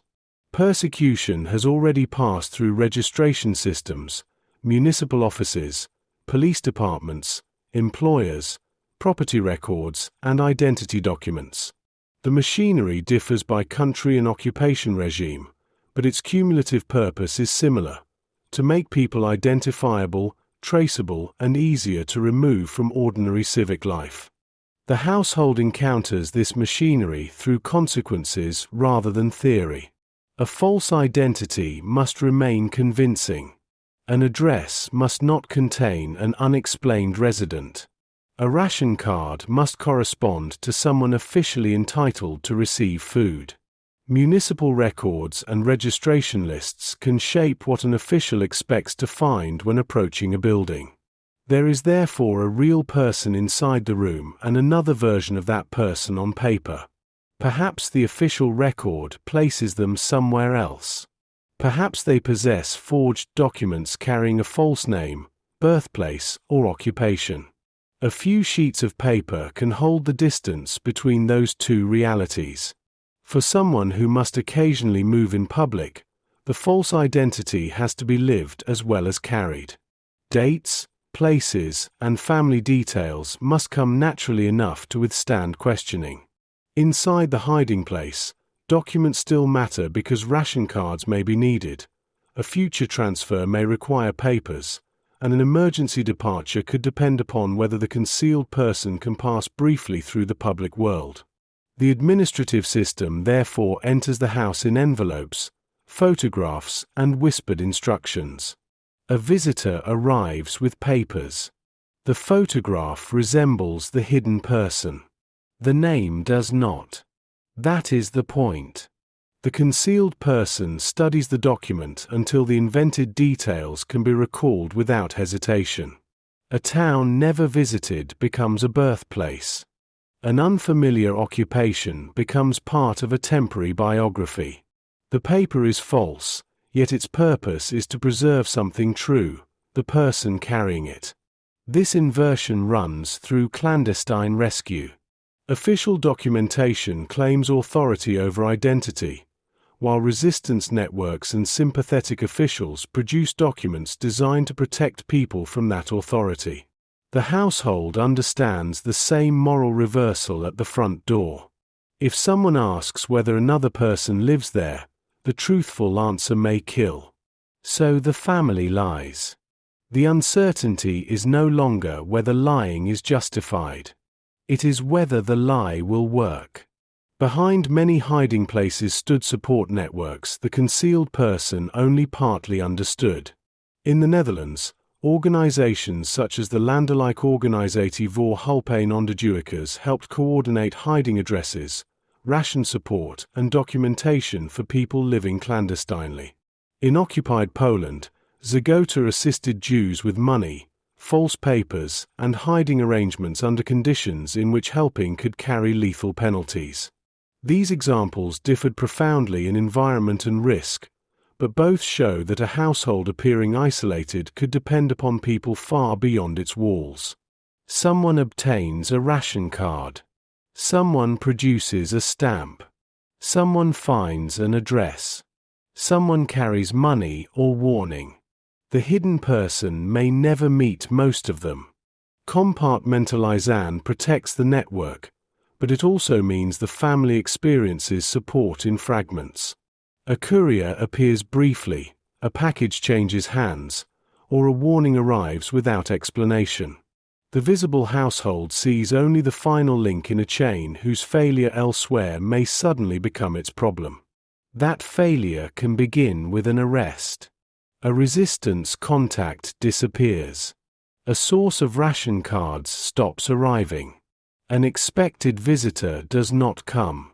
No one knows immediately whether the absence means illness, delay, or capture, but the household cannot afford to wait for certainty before considering what the missing person knew. Did they know this address? Did they know the concealed person's true name? Who else did they know? A principle that once sounded abstract, limit information, becomes personal the moment someone trusted is taken. Concern for the missing person now exists beside a second, more uncomfortable question. Can their arrest expose us? Persecution forces those two thoughts into the same room. The family responds by reducing connections. A meeting point is abandoned. Papers move. A signal changes. A familiar visitor is no longer expected. The hidden person may be told only that one contact should never be used again. Institutional pressure has entered the house without any official crossing the threshold.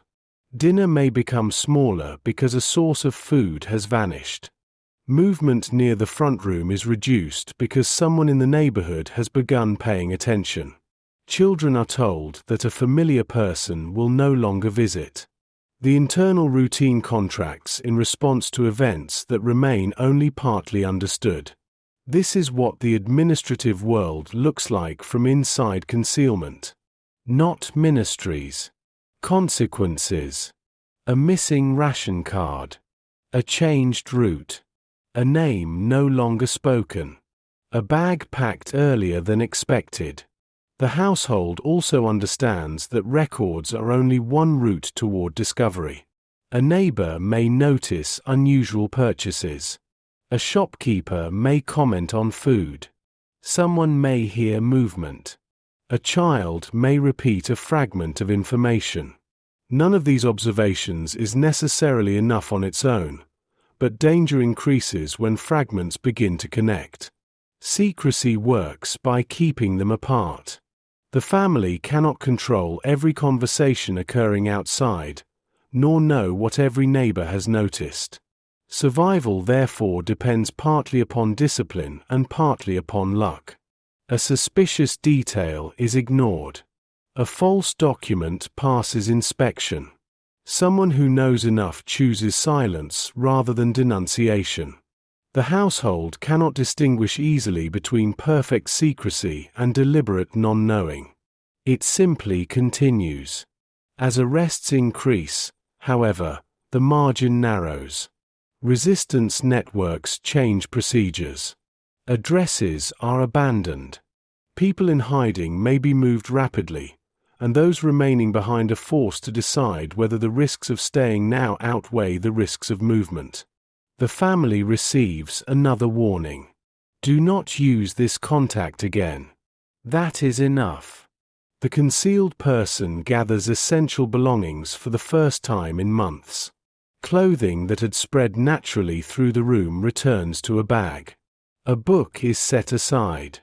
Papers are kept close. The hidden life becomes portable again. The sight of the bag changes the atmosphere. On the first evening, it belonged to a stranger who might leave within days. Now it belongs to someone whose routines have become part of the household. That difference requires no explanation. The family begins preparing the house more deliberately for the possibility of discovery. Documents are moved or destroyed. A safer emergency space is considered.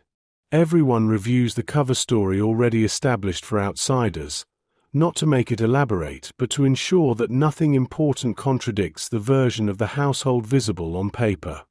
The work is calm because panic has no useful function. A chair shifts. A route through the room is cleared.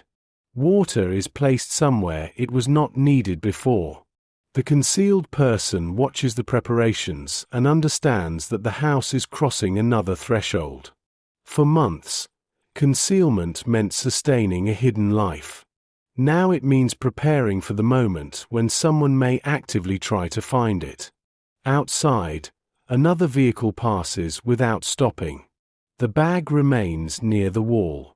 No one knows whether the warning was sufficient, whether the arrested contact knew too much, or whether danger is already moving toward them through records, interrogation, or rumor.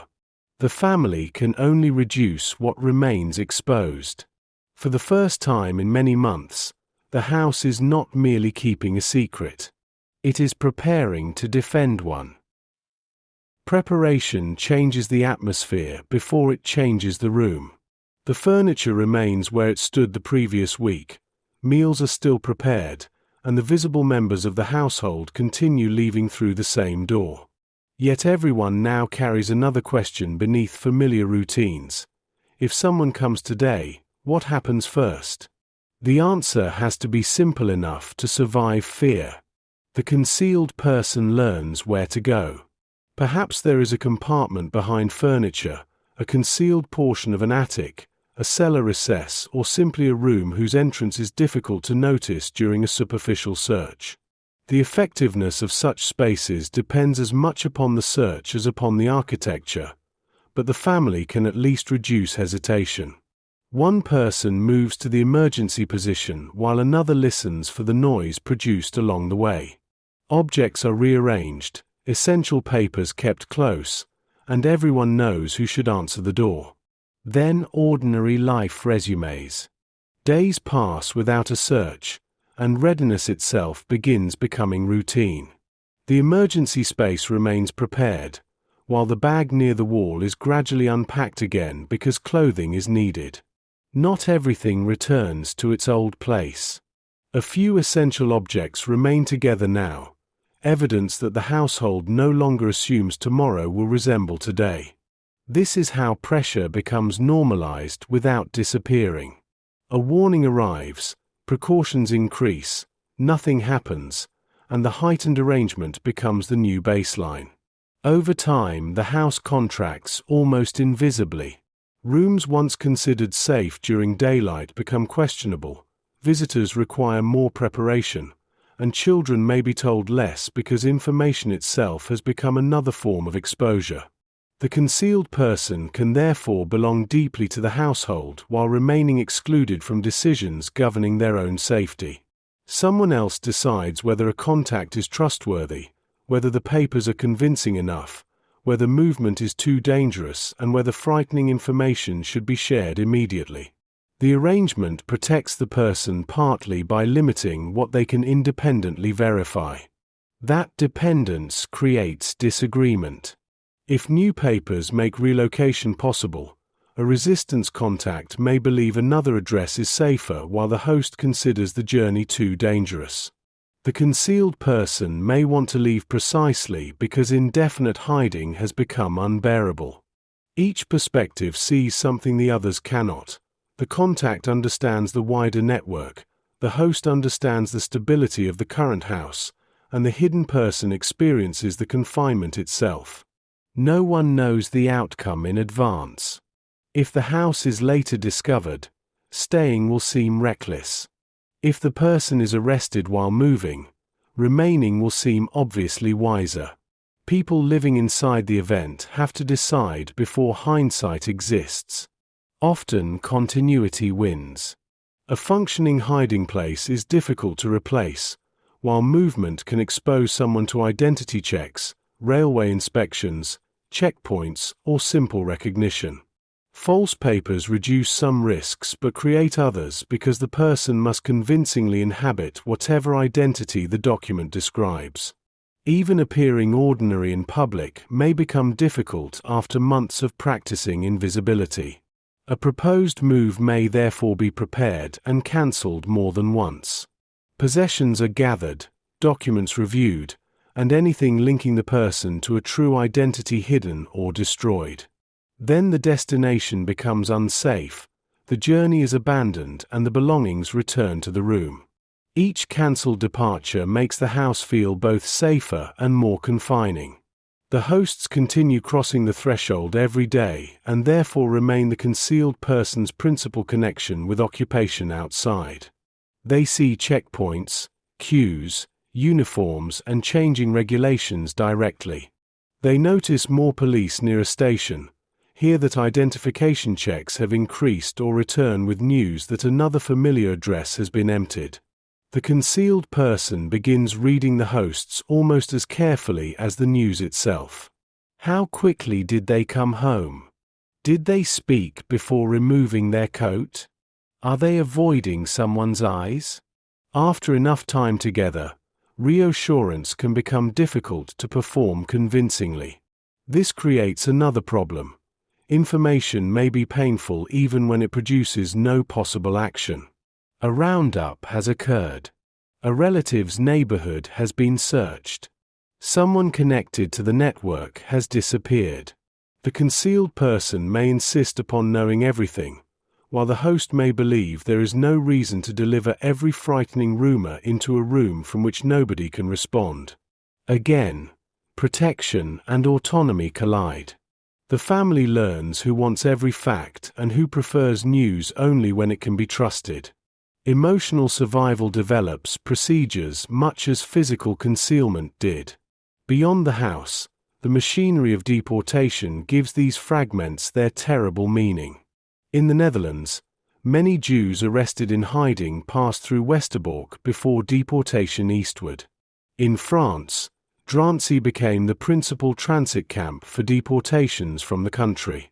Such names could exist far from the room and still dominate its imagination because they represented a point at which someone remained locatable before disappearing into a system from which information rarely returned.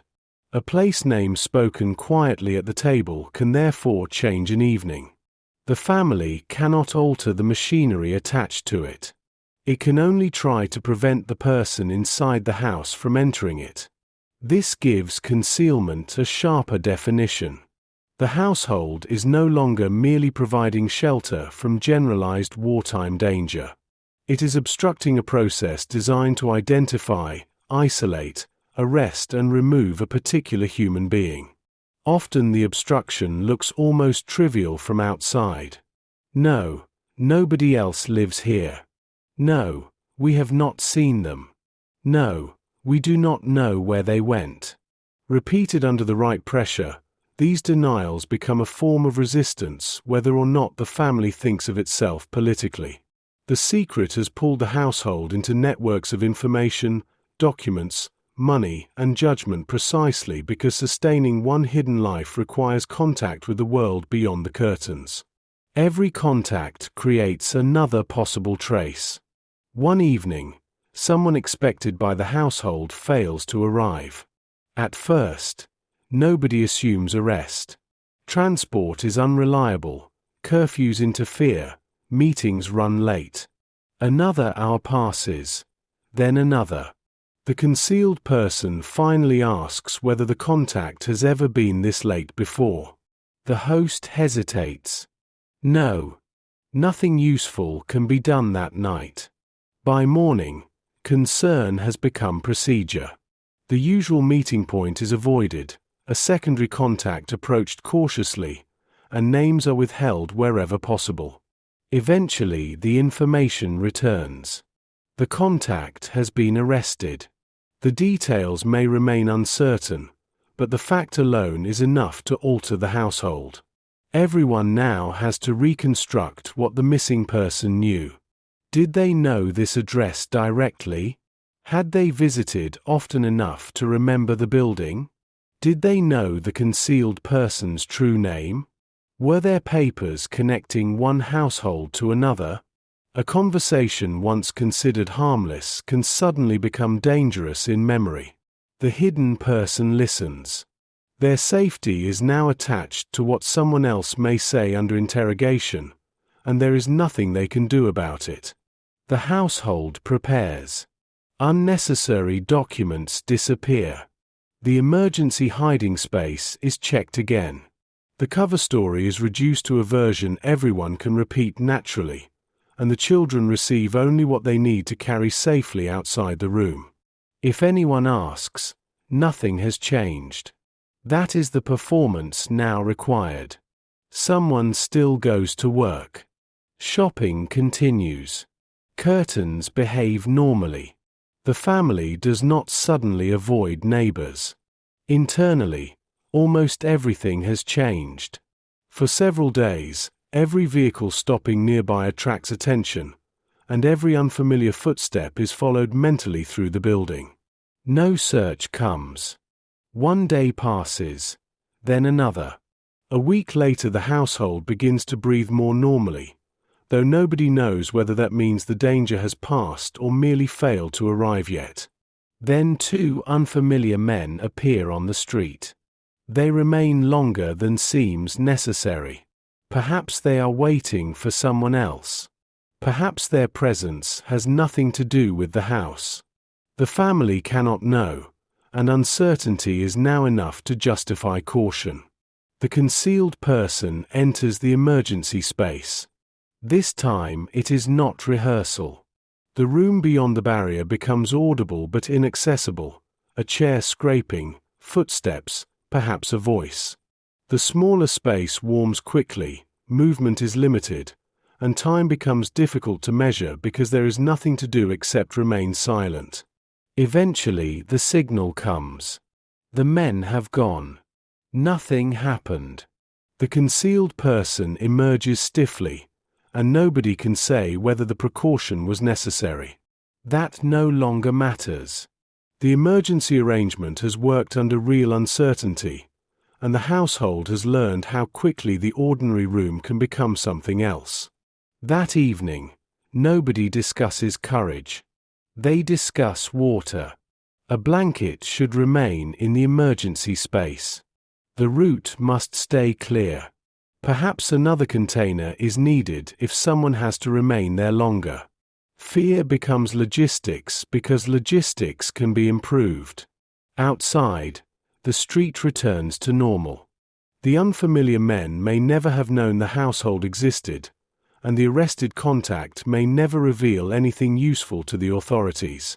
But the family can no longer imagine the machinery outside as distant. Someone connected directly to their survival has already been taken into it. The curtains remain closed as evening deepens.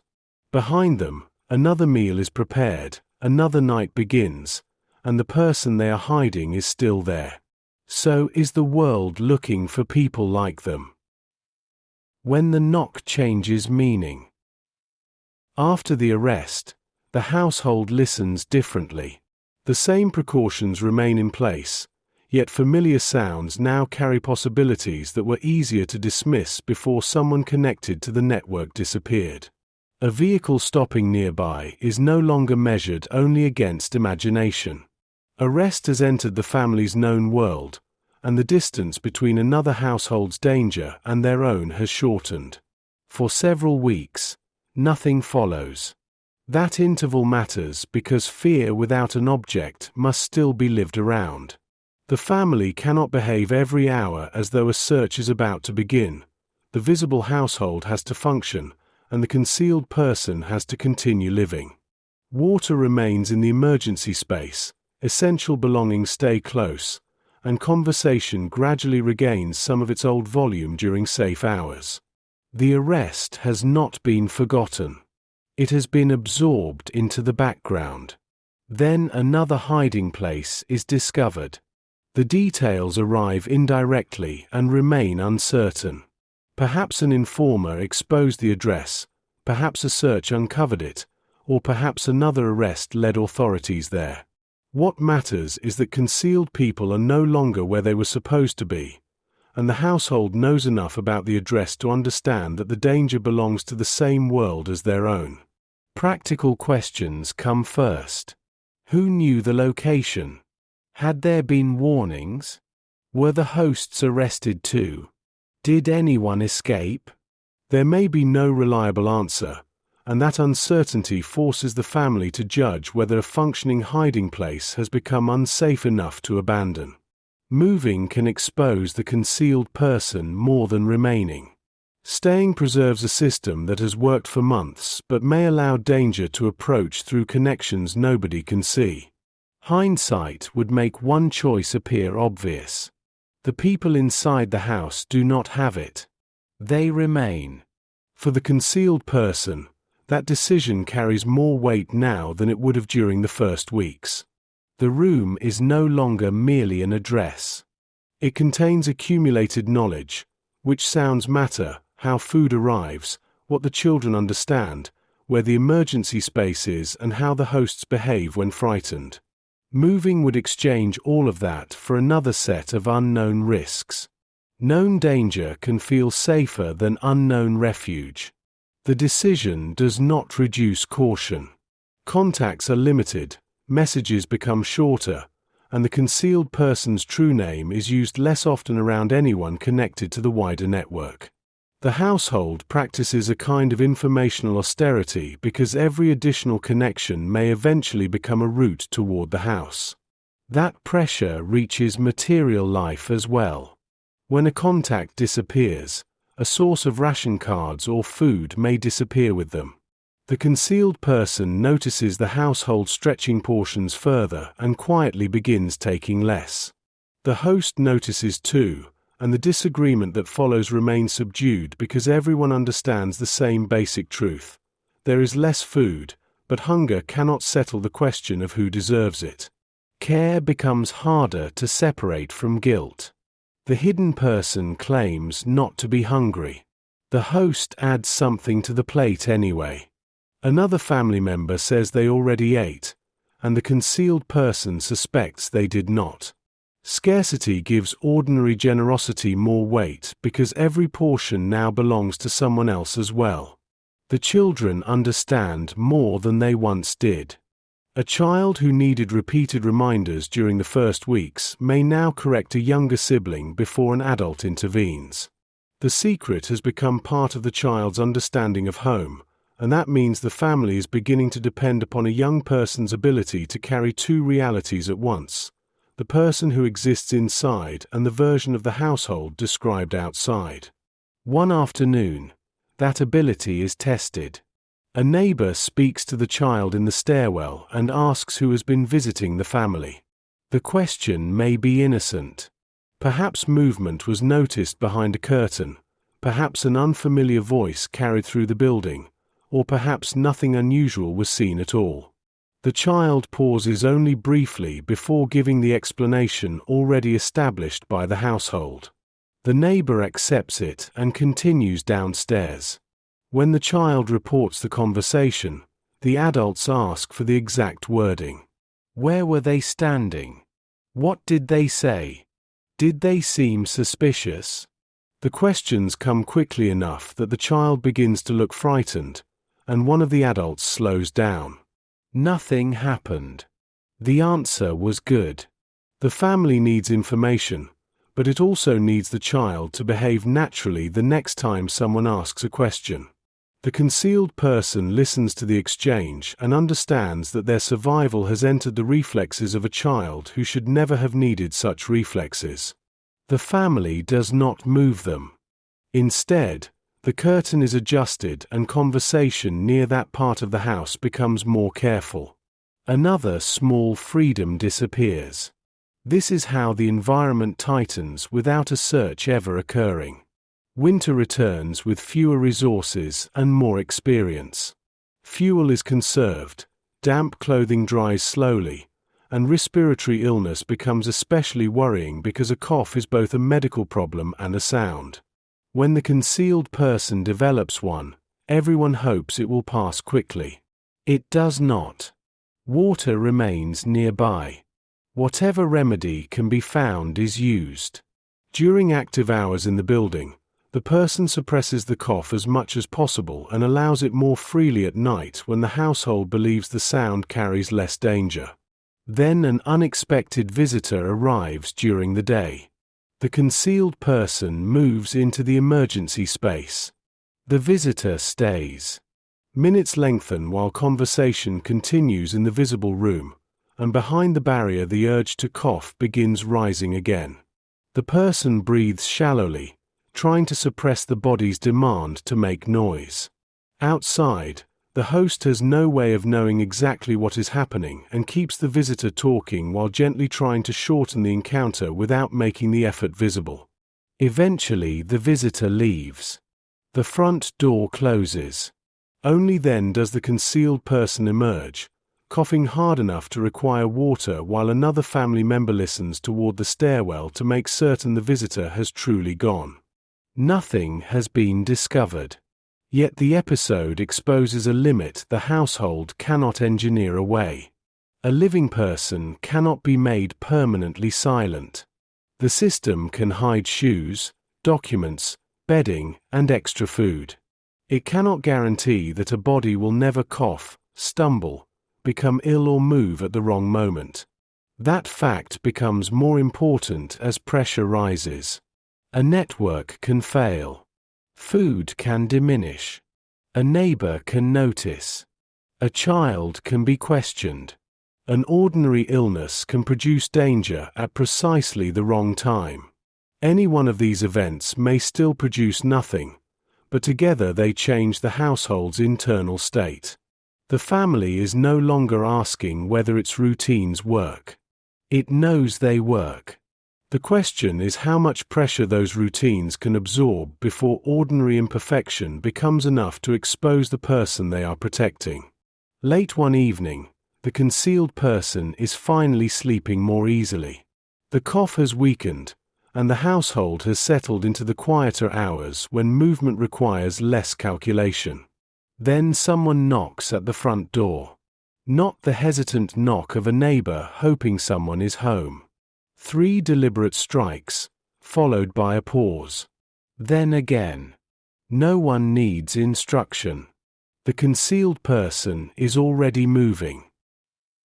The movement is practiced enough to remain quiet. The concealed person crosses the room without waiting for instruction, while someone checks that no obvious trace has been left behind. Another adult moves toward the entrance at an ordinary pace. Months of preparation are compressed into a few seconds, and by the time the knock sounds again, the visible household has been restored. 2 men are outside. Their uniforms, papers, or manner make clear that this is not a social visit. The precise authority varies by place and occupation regime, but for the family the distinction matters less in the first instant than the simple fact that people with power are asking questions at the door. The host answers. Names. Occupants. Perhaps documents. Enough information is requested to make casual improvisation dangerous, so the family relies on the cover story already established. The officially recognized residents are accounted for. Nobody else is staying in the house. Behind the barrier, the concealed person hears only fragments. A question, the host's reply, footsteps moving closer, another voice in a nearby room. The emergency space reduces the world to sound and breath. There is no way to see whether the men are merely looking around or beginning a more serious search. This is what rehearsal could never reproduce. During practice, every sound was harmless. Now every approaching step contains an unknown decision. A cupboard opens. The person inside controls their breathing. In the visible room, the family must resist the instinct to glance toward the place that matters most. Attention itself can direct attention. Questions continue, papers are examined, and one answer is repeated in a slightly different form. For a moment, 2 family members respond close together. Their stories match. The officials move on. Time becomes difficult to measure. For them, this may be one address among many. For the family, every additional minute creates another chance for something small to fail. An object left visible, a child appearing frightened, a sound from the wrong room. For the concealed person, there is only the sequence of footsteps approaching and receding beyond the barrier. Then furniture shifts somewhere nearby. The sound travels clearly through the hiding space. Thought narrows. The person does not think about courage or history. They think about the next breath, the position of their body, the need to remain still. A child is asked who lives in the house. The names of the expected residents are given. Then another question. Does anyone else stay here? No. The answer is quiet and clear. Months earlier, the child had learned not to mention the concealed person to neighbors. Now that divided understanding of home is being tested directly, and the adults cannot help without making the moment more dangerous. The questioning continues for a little longer. Then the footsteps begin moving away from the concealed space. Nobody trusts the change immediately. Papers are returned. A final instruction or warning is given near the entrance.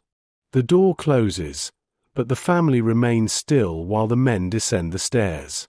Another door in the building receives the same deliberate knock.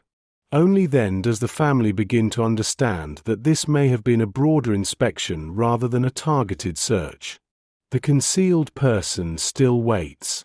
Nobody wants to discover that the officials have returned because someone emerged too early. The household listens until the vehicle outside finally moves away. Then the signal comes. The barrier opens. The concealed person steps back into the room stiffly and searches the family's faces before anyone speaks. The host explains what happened, which rooms were entered, what papers were examined, how close the men came. Then attention turns to the child. Only now can the fear held in check during questioning begin to show. The child may cry, or may simply become unusually quiet. There is no correct reaction. The important fact is that the answer held. Nobody was found. The household has survived a search. Something has changed permanently. Before this day, discovery was anticipated. Now authority has stood inside the rooms while a hidden person waited only meters away. The family has spoken the lie directly to officials, and danger has crossed the threshold before leaving empty-handed. Relief comes first. Then analysis. The household reconstructs the visit while memory is fresh. Did anyone look toward the concealed entrance? Was the questioning identical at neighboring addresses? Which documents attracted attention? The evidence suggests a broader inspection, which is reassuring only in relative terms. The family may not be specifically suspected, but it now knows how quickly officials can enter the house. The question of relocation returns. This time, nobody dismisses it. Another address might be safer. Moving, however, would require exposing the concealed person to public space, false papers, transport, and strangers. Remaining means trusting a hiding place that has survived one limited search without knowing whether it would survive another. The concealed person listens as others discuss the decision. Then says they want to stay. Months earlier, almost any route out might have seemed preferable. Now the familiar household possesses a value that cannot be measured only through architecture. The people here know how to protect them. The concealed person knows the building's rhythms, the neighbors, and the signals. Another address would replace known danger with unknown danger. The hosts still hesitate. Familiarity can distort judgment, and responsibility now requires asking whether attachment is making everyone too willing to remain. The wider network is consulted cautiously. No evidence suggests that the address has been specifically compromised. Moving immediately may expose the person more than staying. Not because the hosts care less about their own children or safety. Those concerns remain fully intact. What has changed is that the danger now has a face. The questions from the first week return with greater weight. If the person leaves, Where will they go? If the family ends the arrangement because the risk has become too great, what happens next? The questions are the same. The person they refer to is not. That night, everyone remembers a different version of the search. The concealed person remembers footsteps beyond the barrier. The host remembers answering questions while trying not to look toward the hiding place.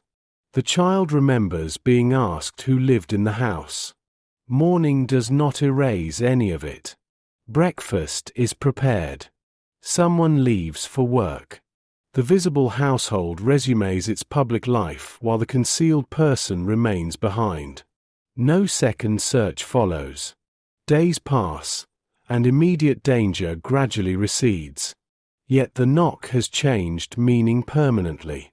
Before, it represented what might happen. Now every future interruption will pass first through the memory of what already did. Still, the person remains. The family remains. And the choice has become clearer because it has been made again after the cost was fully visible. The first decision to open the door was made before anyone knew what prolonged concealment would require. This one is made after they know. Someone who cannot be surrendered. After the search, nobody needs the danger explained anymore. Warnings and stories had already taught the household what discovery could mean, but remembered footsteps inside the rooms carry a different authority. The family now knows how quickly domestic space can become investigative space, how little time exists between a knock and the need to conceal another human being, and how calmly fear sometimes has to speak when answering a question at the door. For a while, everyone becomes more careful. Then life begins absorbing even that. The emergency hiding place remains prepared, but nobody can live permanently inside the emotional intensity of the search. Meals return to their usual rhythm, household disagreements regain ordinary proportions, and the concealed person resumes tasks interrupted by the period of heightened alert. The family has not forgotten what happened. It has incorporated the experience into a system already carrying months or years of adaptation. This is endurance rather than complacency. A household cannot function if every future sound is allowed to recreate the worst 20 minutes of the past. Yet something has changed. The concealed person's continued presence is no longer merely the continuation of the first decision to shelter them. After the search, the family could have insisted upon relocation or concluded that the danger had become unacceptable. Practical reasons supported staying, but remaining still required another choice, now made with much greater knowledge of the cost. The family knows the inconvenience, the scarcity, the fear, the strain placed upon children and the possibility that officials may once again stand within meters of the person being hidden. And still the familiar chair remains occupied. Nobody inside the house needs to interpret this aloud. Moral development rarely announces itself while people are living through it. The evidence remains behavioral. Food is planned with a concealed person in mind when scarcity allows. News is saved because someone knows it will matter to them, and a child brings a private worry into the room because the hidden adult has become someone worth asking. The original categories have not disappeared, but daily life has complicated them. Host and guest, rescuer and concealed person remain historically accurate descriptions, yet familiarity has added other relationships across them. Teacher, confidant, troublesome companion, familiar adult, perhaps something closer to family without anyone needing to name it. This matters because the war outside is changing too. Military progress does not translate cleanly into safety for people in hiding. Retreat can bring instability, searches and violence rather than immediate relief, while damaged transport and deteriorating food supplies make the final phase of concealment materially harder. The household hears reports of advancing armies while discovering that hope itself can become exhausting. Nobody wants to give liberation a date. They have learned what dates can do. A favorable broadcast may place Allied forces closer than before, but the following morning the same precautions remain. The same curtain must be watched, the same door managed, the same food divided.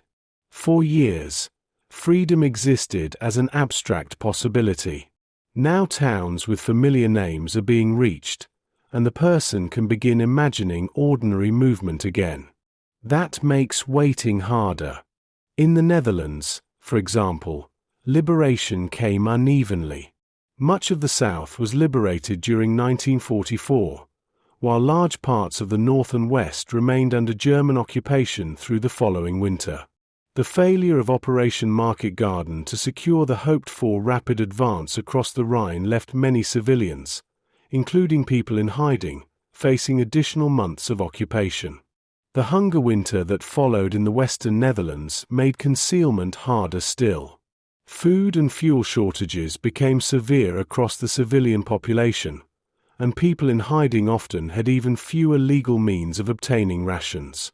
Households that had sustained concealed lives for years now had to continue doing so while everyone around them was becoming hungrier. The arithmetic becomes brutally simple. There is less to divide. A host returns exhausted with whatever food has been found, and the portion is still divided among one more person than the authorities believe exists. Nobody needs to explain the meaning of the gesture. Elsewhere, the final months take different forms. In Poland, Jews surviving in hiding remained exposed to German violence amid retreat and the advance of the Red Army. In France and Belgium, liberation during 1944 ended concealment for many survivors, but not all at once and not without danger during the transition. There is no single morning when hidden people across Europe discover they are free. Liberation arrives geographically. One town, one district, one household at a time. For the concealed person, this unevenness changes the emotional condition. Restrictions tolerated for years begin feeling harder precisely because they may soon become unnecessary. The person approaches the window more often, asks for news with greater urgency, and may begin pressing against decisions that were easier to accept when no alternative existed. The hosts understand the impatience. They also become more cautious. Protection has habits too. A family trained by years of consequence cannot become careless because one radio report sounds promising. The concealed person experiences continued restriction as one final extension of dependence, while the hosts experience impatience as a threat arriving just when years of effort may be close to succeeding. Both perspectives are understandable. Neither makes the tension disappear. The outside world offers little certainty. Military traffic changes. Aircraft are heard differently. Officials who once appeared confident may look hurried, and local collaborators may become less visible or more dangerous. People begin speaking more openly in streets where caution once governed conversation. Something is changing. Nobody can yet say whether it has changed enough. Then another warning arrives. Searches may intensify before withdrawal. The household prepares again. Water is replaced in the emergency space. Essential belongings are gathered. The concealed person looks at the hiding place they had begun imagining would never be needed again and feels frustration alongside fear. Still, everyone prepares. Hope is not a security measure. For several days, movement contracts again. Conversation is reduced when unfamiliar activity occurs nearby, and the hidden person spends longer periods away from exposed rooms. The return to older restrictions feels different now because the condition has an imaginable endpoint. The person can almost picture walking outside. The family can almost picture leaving the extra plate visible. A child can almost imagine speaking the hidden person's name beyond the front door. Almost. That word governs the house. Yet the relationship inside no longer needs further proof. The family knows who is being protected. They know the person's weaknesses because they have lived with them, and they know the person's fears because they have watched those fears change over time. The concealed person knows equally ordinary things about the family. This is why surrender has become so difficult to imagine. Not impossible in any universal sense. History contains betrayal under fear, pressure, and coercion. No relationship makes human behavior inevitable. But inside this household, the moral cost has changed. To expose the hiding place now would mean delivering someone specifically known into danger. The category has become a face. The obligation has become particular. Fear remains. It simply has something stronger to compete with. One evening, another report of military movement reaches the house. Nobody celebrates immediately. The source is checked. Someone compares it with what they heard earlier. Then a distant sound rolls through the night. Artillery, perhaps. Everyone listens. The sound comes again. For years, war has reached the room through rumors, regulations, arrests, and absences. Now its physical movement can be heard beyond the walls. Nobody says liberation will come tomorrow. The emergency space remains ready. The door remains closed. The person stays inside. And the household prepares to protect them through the final uncertainty rather than surrender them at the edge of freedom. The artillery does not bring liberation the following morning. Its sound fades before dawn, leaving the household with another ordinary day and very little certainty about what the night meant. One report says the front is moving quickly. Another places German forces much closer than expected. Roads are described as open, then blocked, then dangerous again. The family has lived with wartime rumor long enough to know that several contradictory accounts can circulate while each contains some fragment of truth. So the concealed person remains inside. Waiting is harder now because freedom has acquired physical detail. For much of the hiding period, it belonged to an undefined future. Now the person can imagine walking to the corner, entering a shop, standing beneath open sky without first asking whether someone is watching. The smaller and more ordinary these imagined freedoms become, the more difficult another day behind the curtains feels. The hosts notice the approaching end differently. Routines once treated as permanent may soon become unnecessary. A curtain checked every morning might simply become a curtain again. The emergency space could return to ordinary use. A knock might cease to trigger movement elsewhere in the house. Relief comes with a quieter realization. The end of hiding will also end the particular domestic world built around it. Nobody has prepared for that. Preparation has always concerned danger, where to move, what to say, what to hide, how to obtain food. There was little reason to rehearse what happens when protection is no longer needed. Gradually, stronger evidence begins replacing rumor. German vehicles move away and do not return. Resistance contacts speak with less ambiguity. People who once avoided political conversation become bolder. Flags are prepared but not yet displayed. The house changes before the door opens. For the first time, conversation moves beyond survival. What happens afterward? The question immediately exposes how little liberation can solve by itself. The concealed person may need to search for relatives, recover a true identity from beneath false papers, find a home that may no longer exist, or decide whether returning is possible at all. The hosts can offer help, but these are no longer decisions they should make for someone else. That marks another change in the relationship. During hiding, safety often justified instruction. Do not go outside. Do not approach the window. Wait until dark. Afterward, the person will need choices rather than restrictions, and the family that became accustomed to protecting them must eventually stop organizing the relationship around control.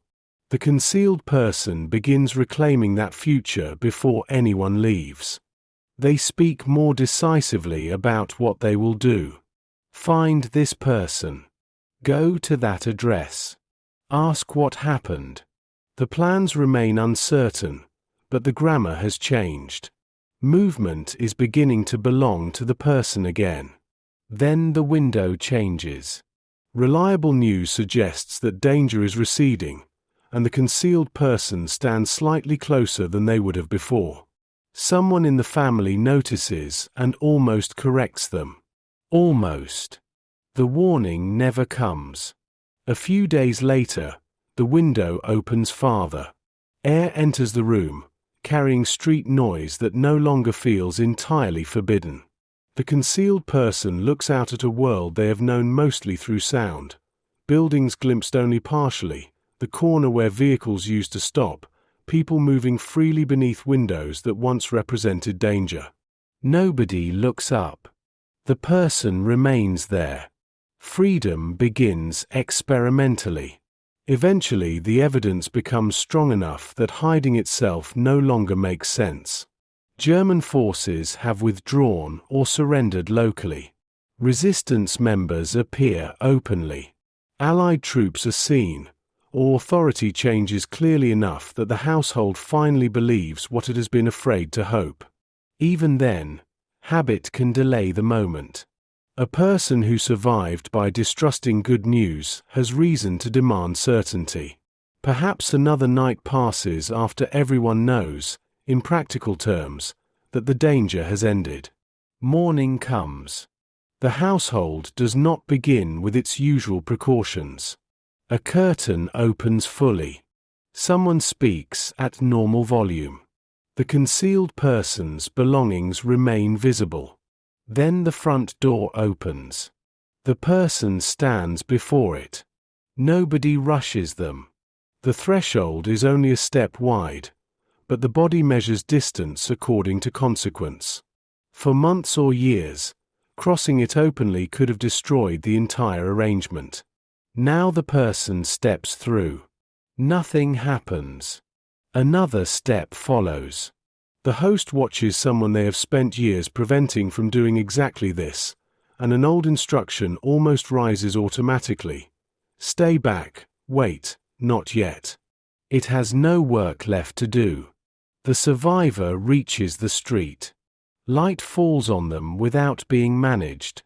They look toward windows from which someone might once have seen them, and for the first time visibility is not automatically evidence. There is no need to turn the moment into uncomplicated triumph. Relief can exist beside fear, grief, and uncertainty. The person is free from concealment, but they still do not know who survived elsewhere or what remains of the life from which persecution removed them. Still, something fundamental has ended. That evening, they return to the house openly. Their coat remains near the entrance. The extra plate stays on the table. Footsteps sound outside and nobody clears it away. A knock comes. For one brief second, the household hesitates. Then someone answers. The survivor remains seated.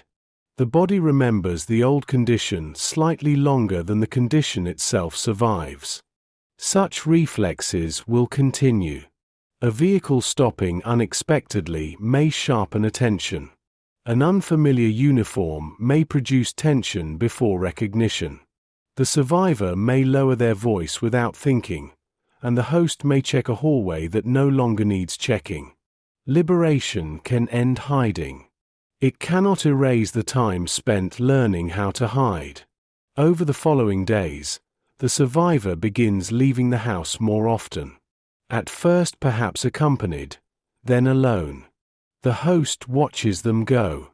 There is no agreed route and no need to calculate when they must return for security. The person is simply going somewhere.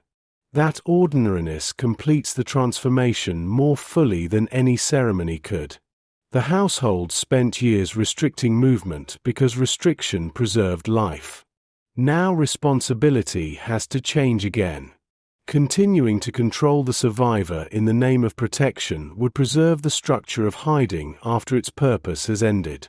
So the family releases what it protected. Not the relationship. The obligation to conceal. The survivor returns later carrying news gathered personally rather than delivered through a courier or host. Perhaps it is hopeful. Perhaps devastating. Either way, the information has come from the world they were once forbidden to enter. Agency is returning. Beyond the house, Europe remains shattered. Families have been destroyed, communities emptied, and millions of people are displaced or dead. Jewish survivors emerging from hiding face searches that will often end in silence, confirmation, and grief. This household cannot repair any of that. Its achievement is much smaller. It kept one possibility open. For months or years, while institutions outside attempted to identify, isolate, and remove a particular person, the family maintained a quiet contradiction inside its walls. This person is here, and you will not have them. Now the contradiction no longer needs to remain secret. Night comes. The curtains are open. The survivor stands near the window without calculating whether someone might see them. A passerby glances upward and continues along the street. The person does not step away. Behind them, the family continues with the evening. For the first time, the house contains no hidden person. It contains someone who survived hiding. After the door opens. Freedom does not return the missing people. This becomes apparent before the habits of concealment have fully faded. The survivor can now cross the street, speak their own name and enter offices without automatically turning visibility into danger. Those recovered freedoms create new possibilities for searching. Addresses can be visited, lists consulted, relief organizations approached, and people arriving from camps, hiding places, and displacement questioned. Much of the information that returns is absence. At first, uncertainty can still preserve hope. A relative may have survived elsewhere. A child hidden through another network may still be living under another name. Someone believed deported may have escaped. During concealment, not knowing had been painful but impossible to resolve. After liberation, the same uncertainty becomes something the survivor can finally pursue. They go where information gathers: railway stations, relief offices, community organizations, former neighborhoods, and temporary registration centers. Names are written down, compared, and carried elsewhere. Every newly arrived survivor may know something another person did not. Sometimes the search leads to someone alive. A sibling appears. A surviving spouse sends word. A child is located after years beneath another identity. Such reunions resist easy generalization because separation has changed everyone involved.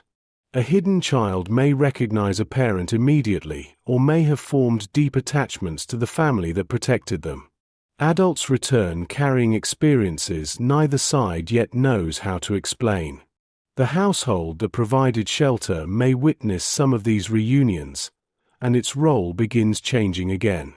4 years, it occupied the center of the concealed person's physical world. Now other relationships return and rightfully reclaim space. That is not rejection. It is rescue succeeding.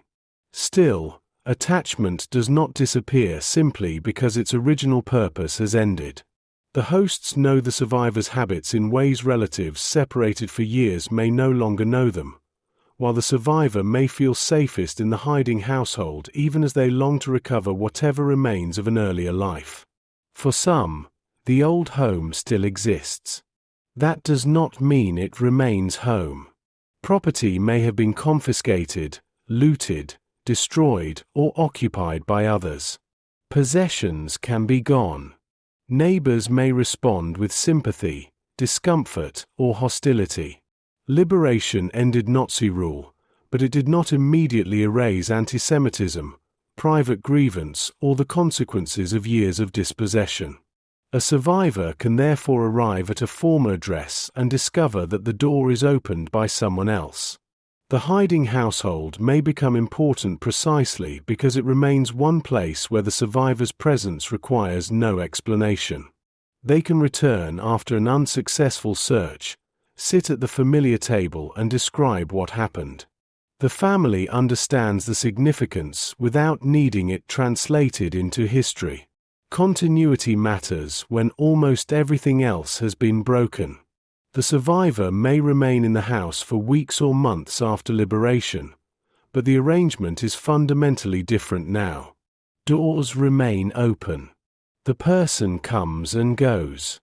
They may find work, earn money, or make plans the hosts no longer control. That new independence can create friction. If the survivor returns late, someone may still worry before remembering that lateness no longer implies arrest. Questions that once represented protection can begin sounding like supervision. The survivor may understand the concern while recognizing that years of dependence cannot become permanent authority. The relationship has to learn freedom too. Eventually, the survivor decides to leave. The preparations resemble earlier moments of emergency while meaning almost the opposite.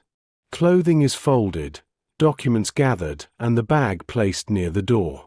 Once, that bag meant possible flight from discovery. Now it means chosen movement. Nobody asks them to hide it. Nobody checks whether departure can be concealed from neighbors. The journey may still be difficult, but secrecy is no longer its organizing principle. Before leaving, the survivor looks around the room. The chair, table, window, and emergency hiding place have already acquired another meaning because memory has begun attaching itself to ordinary objects. The hosts see the room differently too. Physical space is about to return while a familiar presence disappears. Children may feel the change most sharply. For a young child, the hidden person may have been part of the household for as long as memory reaches. Knowing that departure was always the goal does not make it easy. A child asks when they will return. The survivor may promise to write. Perhaps they will visit. Nobody knows. The uncertainty resembles wartime uncertainty only superficially. This time, the person can choose to come back. Departure arrives. Practical language may carry the emotion because practical language is easier. Write when you arrive. Take enough food. Keep the papers safe. Then the survivor steps through the door carrying the bag. Nobody fears that a neighbor will see. The family watches the figure move along the street, grow smaller, and eventually disappear around a corner. The house becomes quiet. Not the silence of hiding. There is no one inside who must remain unheard. It is simply the quiet produced when someone who lived in a place has left it. That difference is almost enough. The room gradually returns to ordinary use. Bedding is removed, belongings shift, and perhaps the emergency hiding space is opened fully for the first time in years. The architecture remains while its purpose disappears. Yet the household cannot return to what it was before. The children are older. Resources have been spent. Relationships have changed. The family has learned what fear sounds like at its own door and how completely ordinary life can be reorganized around the protection of one person. Elsewhere, the survivor continues searching. Some answers arrive. One relative lived. Another did not. Someone was deported and never returned. A parent remains missing until absence itself becomes the answer. The household that sheltered the survivor cannot protect them from this. Its act of protection has reached its boundary. It preserved a life. It could not preserve the world to which that life hoped to return. That distinction is central to post-war survival. Rescue does not undo persecution, and gratitude does not erase grief.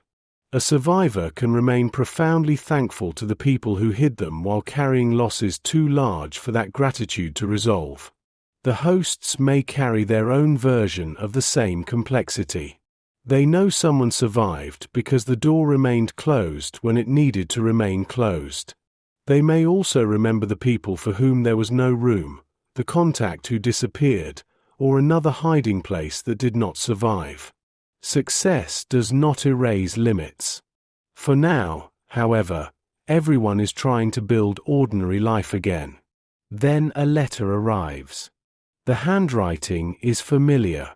The survivor's real name can appear openly on the envelope, and the address inside is one they chose for themselves. The family reads. For the first time, they know where the person is without needing to keep the knowledge secret. The letters continue for a while.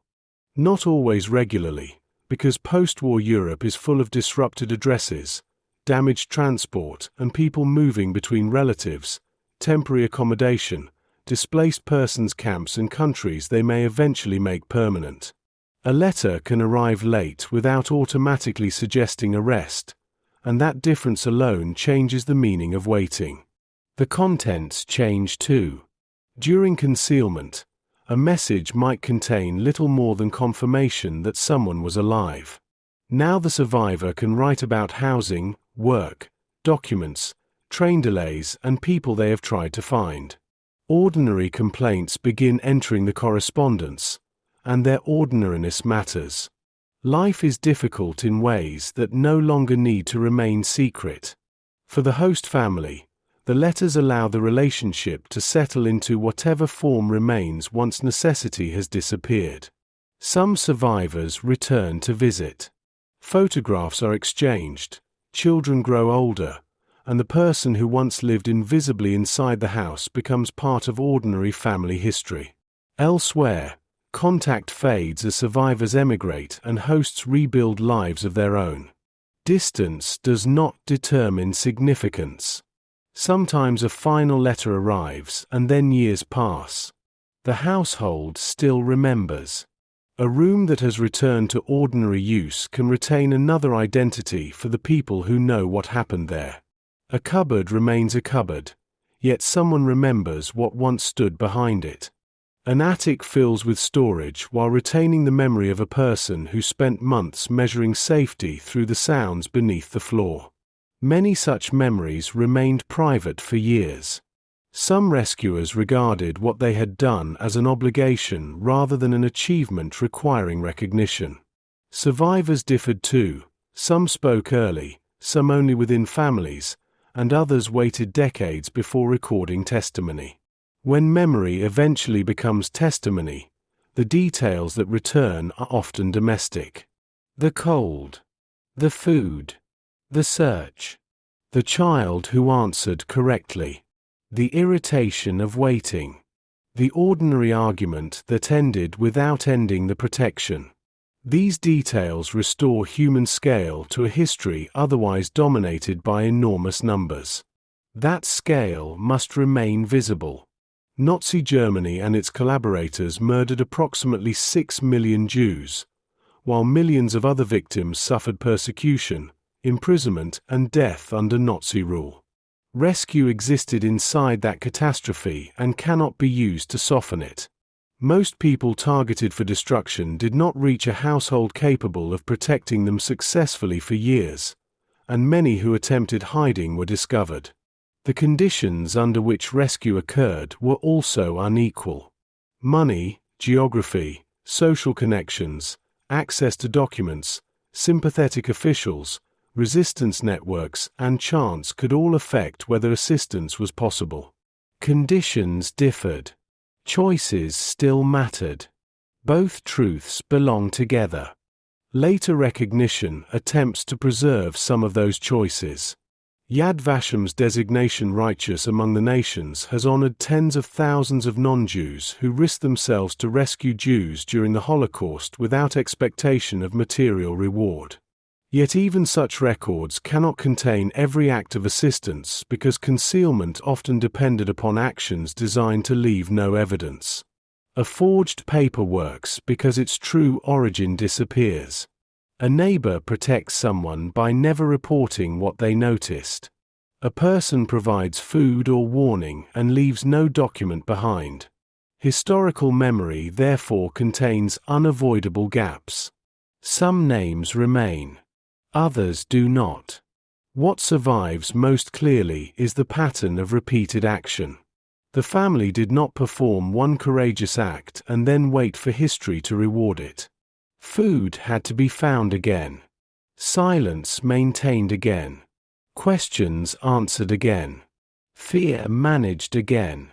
The concealed person had to be accepted again after shortages, arguments, and warnings. That repetition transformed shelter into commitment. The first night mattered because the door opened. The months afterward mattered because it remained closed to the people who would have taken the person away. Looking backward, the sequence can appear almost inevitable. Arrival, hiding, search, liberation, survival. It was not inevitable to the people inside the room. They did not know whether liberation would arrive before discovery, and the family never knew with certainty that the person they were protecting would become a survivor. They experienced one ordinary day after another. That uncertainty is what gives the smaller domestic details their weight. A plate could reveal an additional body. A curtain determined whether someone could approach a window. A child's answer could protect an adult waiting only meters away. After the war, those objects become ordinary again. The plate remains on the table. The curtain opens. The child grows older. Eventually another family may live in the building without knowing that someone once had to disappear inside it. That is why testimony matters. Someone has to restore the hidden presence to the room. There was another person here. You could not see them. That was the point. Memory restores the hosts as well, not as flawless symbols but as people who became frightened, tired and sometimes frustrated while continuing to make room. Their imperfection does not diminish the act. It clarifies it. The significance lies in continuing after the cost became known. Years pass. The survivor builds whatever life remains possible. Perhaps another country becomes home. Perhaps children and grandchildren grow up hearing the names of the family who once provided shelter. The person who had to remain invisible begins appearing in ordinary photographs again. Older. Surrounded by other people. The image contains years that almost did not happen. This should not become easy consolation. Descendants cannot compensate for murdered relatives, and survival cannot balance the Holocaust. But continuation matters. So does the relationship that made some continuation possible. Late in life, details may blur. Dates become uncertain, and different witnesses remember the same event differently. Certain sensations remain harder to lose. The knock, the cold, footsteps outside the hiding place, the first window opened without fear, the day someone carried a bag through the front door without needing to disappear. They all return to the same transformation. At first, the person was protected because they were in danger. After enough shared time, they became someone whose absence would change the house. That is where betrayal ceased to be an abstract moral question. The person behind the wall had a familiar voice, a familiar chair and habits everyone knew. The machinery outside could still classify them through ancestry, regulation, and documentation. Inside, those categories had been replaced by knowledge. The state could describe the person on paper. The household knew how they took their tea. Years later, The old hiding place becomes quiet. Light enters through windows that no longer need to be measured. The emergency space holds ordinary objects or no longer exists at all. Nothing in the room announces what it once contained. Only memory does. And somewhere inside that memory, a family is still listening toward the door while another person waits beyond sight, trusting that if the question comes, the people outside the wall will deny that they are there. By then, the family already knows what that refusal may cost. They answer anyway. What the house remembered. Long after the war, some of the buildings remain. Others have been renovated until the rooms that once contained hidden lives are difficult to recognize, while many disappeared beneath reconstruction, demolition, and newer streets. Walls were repainted, floors replaced, windows enlarged, and families who knew nothing about the people once sheltered there eventually moved through the same spaces without listening to their footsteps. The physical evidence was always fragile because concealment had been designed to leave as little evidence as possible. A successful hiding place announced nothing to the street. Curtains behaved normally, neighbors saw the expected occupants, and official records described a household smaller than the one actually living behind the door. Afterward, memory had to reverse that work. Survivors began naming the people and places secrecy had deliberately obscured. Testimony restored farms, attics, cellars, convents, and spare rooms to the historical record, while archives gradually connected private memories with the larger machinery of occupation and persecution. The hidden person had survived partly by disappearing from official view. History now required that presence to become visible again. The families who sheltered them emerged less evenly. Some spoke openly about what they had done, while others resisted the language of heroism and described their actions as an obligation that had seemed unavoidable once another person stood before them in danger. They had not known whether the hiding would last days or years, whether food would remain available, whether a neighbor would speak, or whether the concealed person would live to see liberation. Recognition came later. Yad Vashem's Righteous Among the Nations designation and other memorial efforts preserved the names of many rescuers, yet no archive can recover everyone who helped. Some provided food, false documents, warnings, or temporary shelter without leaving records. Others may simply have noticed something suspicious and decided not to report it. Concealment often depended upon actions designed to disappear. That means historical memory will always contain gaps. The absence of a name does not mean the absence of an act. Nor should those acts be romanticized into a picture of universal courage. There were informers, exploiters, and people who refused assistance because the danger was too great or because they shared the prejudices enabling persecution. Successful rescue existed inside a history in which most people targeted by Nazi destruction did not reach a safe household, and many who attempted hiding were discovered. The Holocaust murdered approximately 6 million Jews. That reality must remain larger than any individual rescue story. Survival was not evidence that the machinery of persecution was weak. It was evidence that the machinery did not possess every human decision. Some decisions remained inside houses. A door could open. Food could be divided.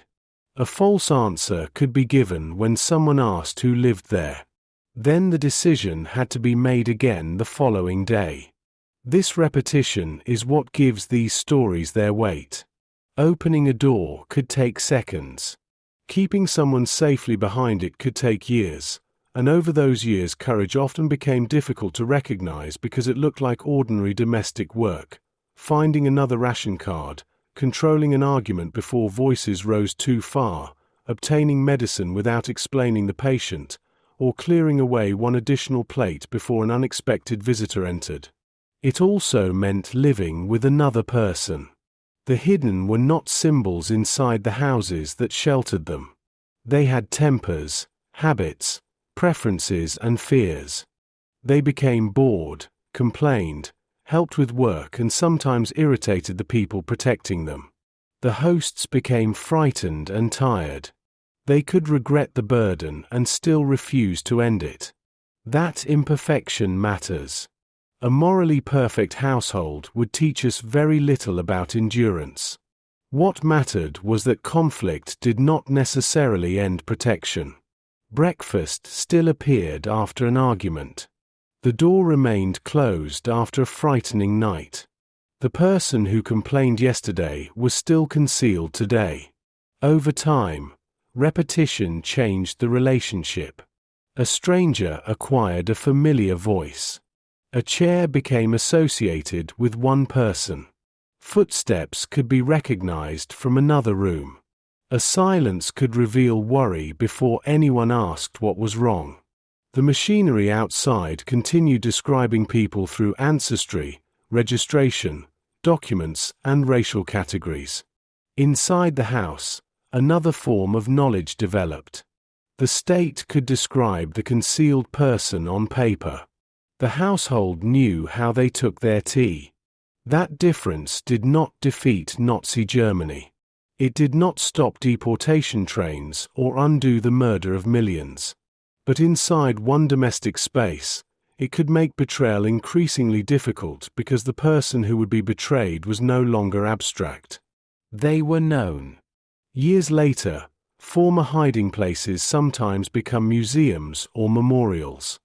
Visitors stand inside rooms that seem smaller than memory has made them, and the dimensions themselves become instructive. A space capable of holding years of fear may require only a few steps to cross. You can stand there now without lowering your voice. You can approach the window. You can leave whenever you choose. That ordinary freedom is difficult to measure against the conditions once contained there. In other places, nothing remains to visit. A building has disappeared, witnesses have died, and memory travels instead through testimony, photographs, letters, and stories repeated inside families. A younger generation sees an unfamiliar surname beneath an old photograph and asks how these people knew one another.